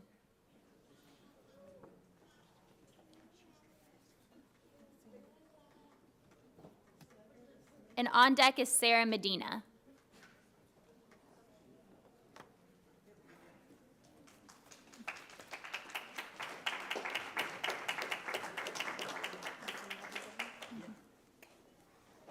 Hello. My name is Jessica Plew. I'm here with my son, Jacob Melton. We are native Polk County Floridians. I'm a 5th generation. Jacob attends 8th grade middle school at McLaughlin Middle School. He is in a self-contained ESC class. He has autism. He was diagnosed at 3 years old. He has seen countless neurologists, therapists, psychologists. I was told he was mentally retarded. He would never read or write or have any type of independence from me. He was severe, incapable, different. Multiple times I was told to place him in a home, that he needed more than I could give. I could not give up on him. 10 years ago, I moved from a town called Juanita to Lake Wales in search of a community and a school that understands, accepts, and would help my children. What we found was more than that. We found unconditional love, acceptance. We found a family. You see, at McLaughlin, it isn't a job to these teachers. It's home. They truly care about the children, their community, and each other. I cried the first day I took Jacob to McLaughlin because I had finally found a place I trusted for my child. The weight had been lifted off my shoulders. His teacher, Pam Gary, has taught my child how to read and write and do his multiplications.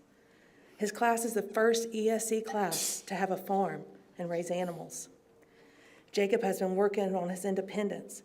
He is active in his FFA, raising pigs for the Polk County Youth Fair. He is active in his Special Olympics and rides his bike to and from school.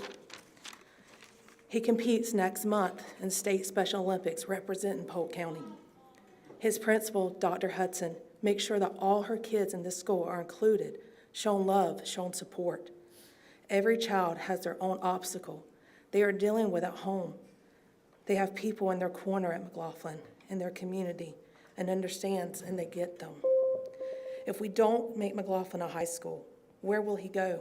Frostproof, 20 minutes away, Winter Haven, 30 minutes away, or Lake Wells Charter School. None of these schools have what McLaughlin have. None have what Jacob needs. They are in his corner. No one else is. I want to keep Jacob in his community. I want to keep it where he knows, where he is safe, and where he feels at home. I put it up to you. I put everything into you. You can either put the weight back on my shoulders or keep it off. Thank you.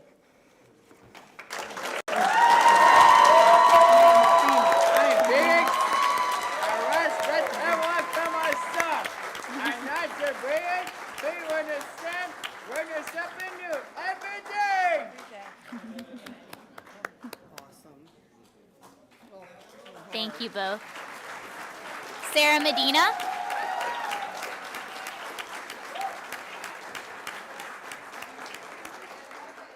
Sarah Medina, and on deck will be Tristan Harbert. Hi again. My name is Sarah Medina, and I'm an 8th grade at McLaughlin Middle School.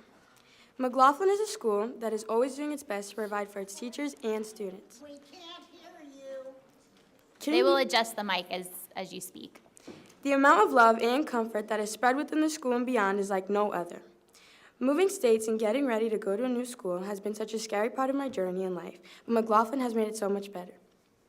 I've created so many memories at this school, and I'm sad that as an 8th grader, this will soon come to an end, but I will forever be grateful for the experience that I've been able to have while enrolled. McLaughlin Middle is always dedicated to making the school a safe and wonderful place, not just for students, but everyone who steps foot through the door. The teachers and staff of McLaughlin are always using their creativity to create new opportunities that expand our school and help it become even brighter. If you look into the crowd, you can see how incredibly proud we are to be here today. I'm honored and privileged to speak on behalf of the track team. Though there are meets currently happening, I speak for all of us when I say we wouldn't change a thing about being here today. Being able to stand here and tell you all how much McLaughlin means to me is very important. For example, I've been fortunate enough to become a rising student, athlete, and a leader. Due to the mentorship of teachers such as Ms. Ponell, Ms. Sewell, Mrs. Dix, Mr. Cuevas, and Ms. Lee, I've been given so many opportunities to shine. Many of these teachers aren't even my daily teachers, but they still care about my future. Having teachers be so thoughtful towards me and other students is a feeling that everyone would love to have and that I'm especially grateful for. My teachers have always been my biggest supporters, and as a student-athlete, that is all I could ask for. Being able to grow as a person and student with the help of my teachers is what makes McLaughlin special to its students. This helps me prepare for my future because I can practice communication skills. I regularly help with different events and projects. Most recently, I've assisted with the district job fair after school by running errands, making sure all rooms are set up and ready, and organizing materials. This may not seem like a big deal, but it helped increase my levels of responsibility. It also helps me learn respectful communication with teachers, administration, and even my peers. McLaughlin has provided the opportunity to grow in a community far more diverse than the one in which I was accustomed. I've learned to appreciate students and people of various cultural backgrounds. At McLaughlin, we often celebrate Diversity with Appreciation Months and events which immerse us all, such as our Culture Around the World Night, which showcase our TPG teachers from countries such as Jamaica and the Philippines. All in all, McLaughlin has been somewhere that is near and dear to my heart. I wouldn't have even wished to go to any other school after my move. I hope that McLaughlin can continue providing the amazing experience that I have had for students in the far future. Thank you. Thank you.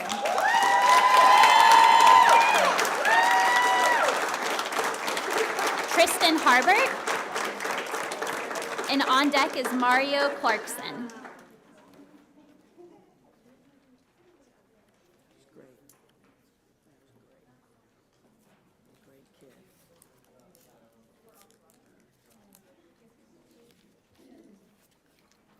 School helps students prepare for the world by teaching them how to socialize and solve problems. Personally, I've made many friends through my classes and social events hosted by the school.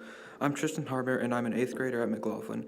One of the many events I was able to participate in was a school Valentine's dance. On the day of the dance, students were able to show their style by dressing down, participating in a rap battle, dancing, talking, and more.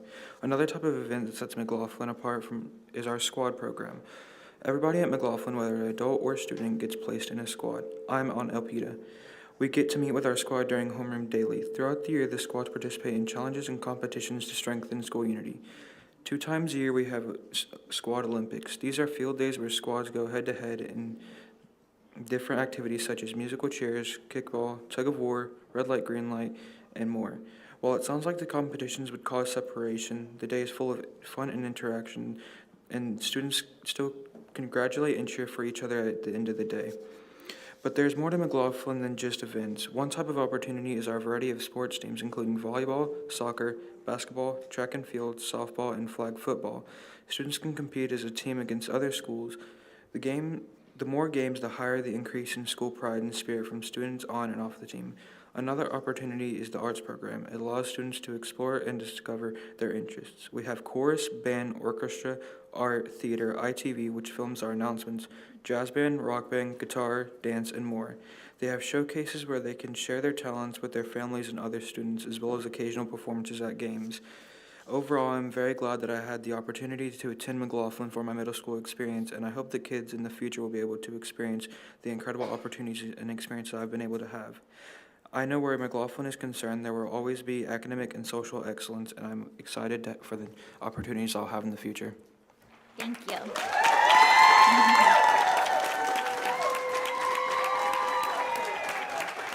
Mario Clarkson, and on deck is Donna Flores.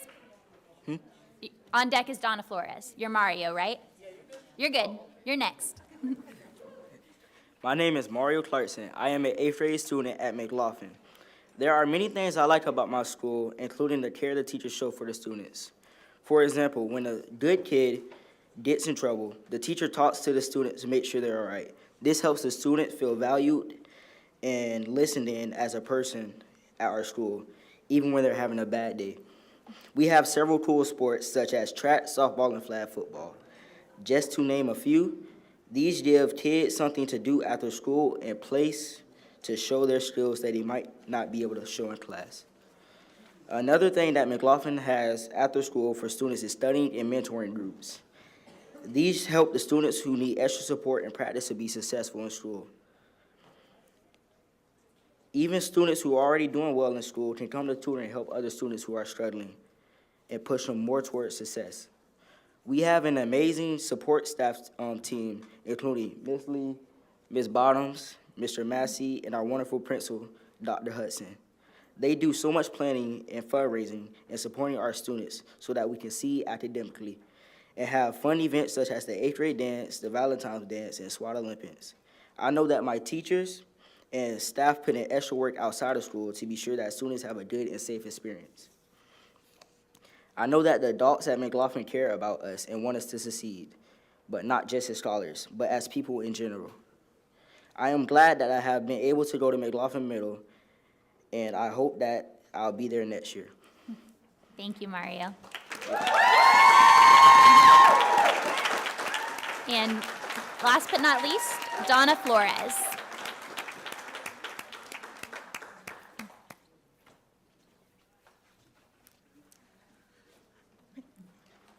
Hi, my name is Donna Flores. I am a member of the Polk County community, and this is my daughter, Layla. She is a very proud 7th grader of McLaughlin Middle.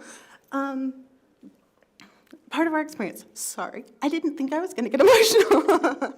Part of our experience through the Polk County systems has been an interesting one. We've had some really low points. She's got excellent capabilities, and in our experience with McLaughlin, has been able to come through so many different obstacles that were given to her from previous schools.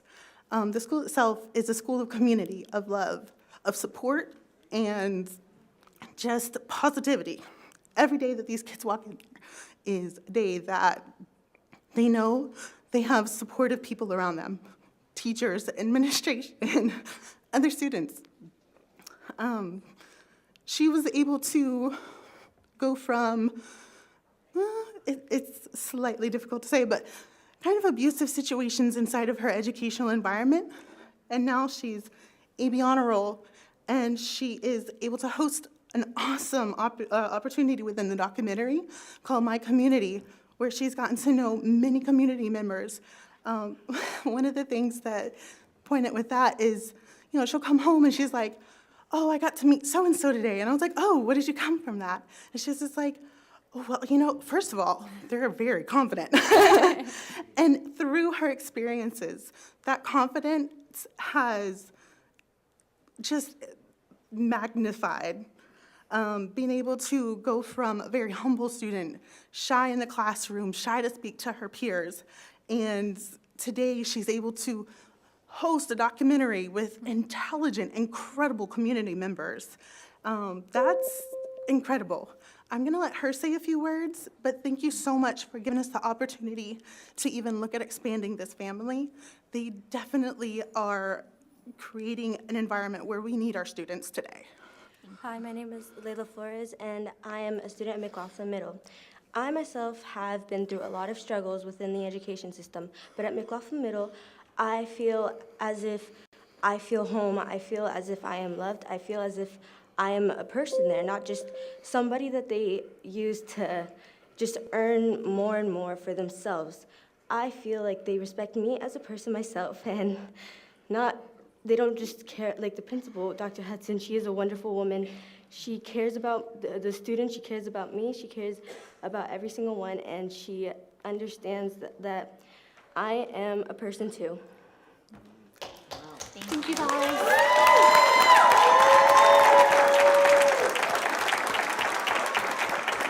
And with no further business to come before the board, we will adjourn this meeting.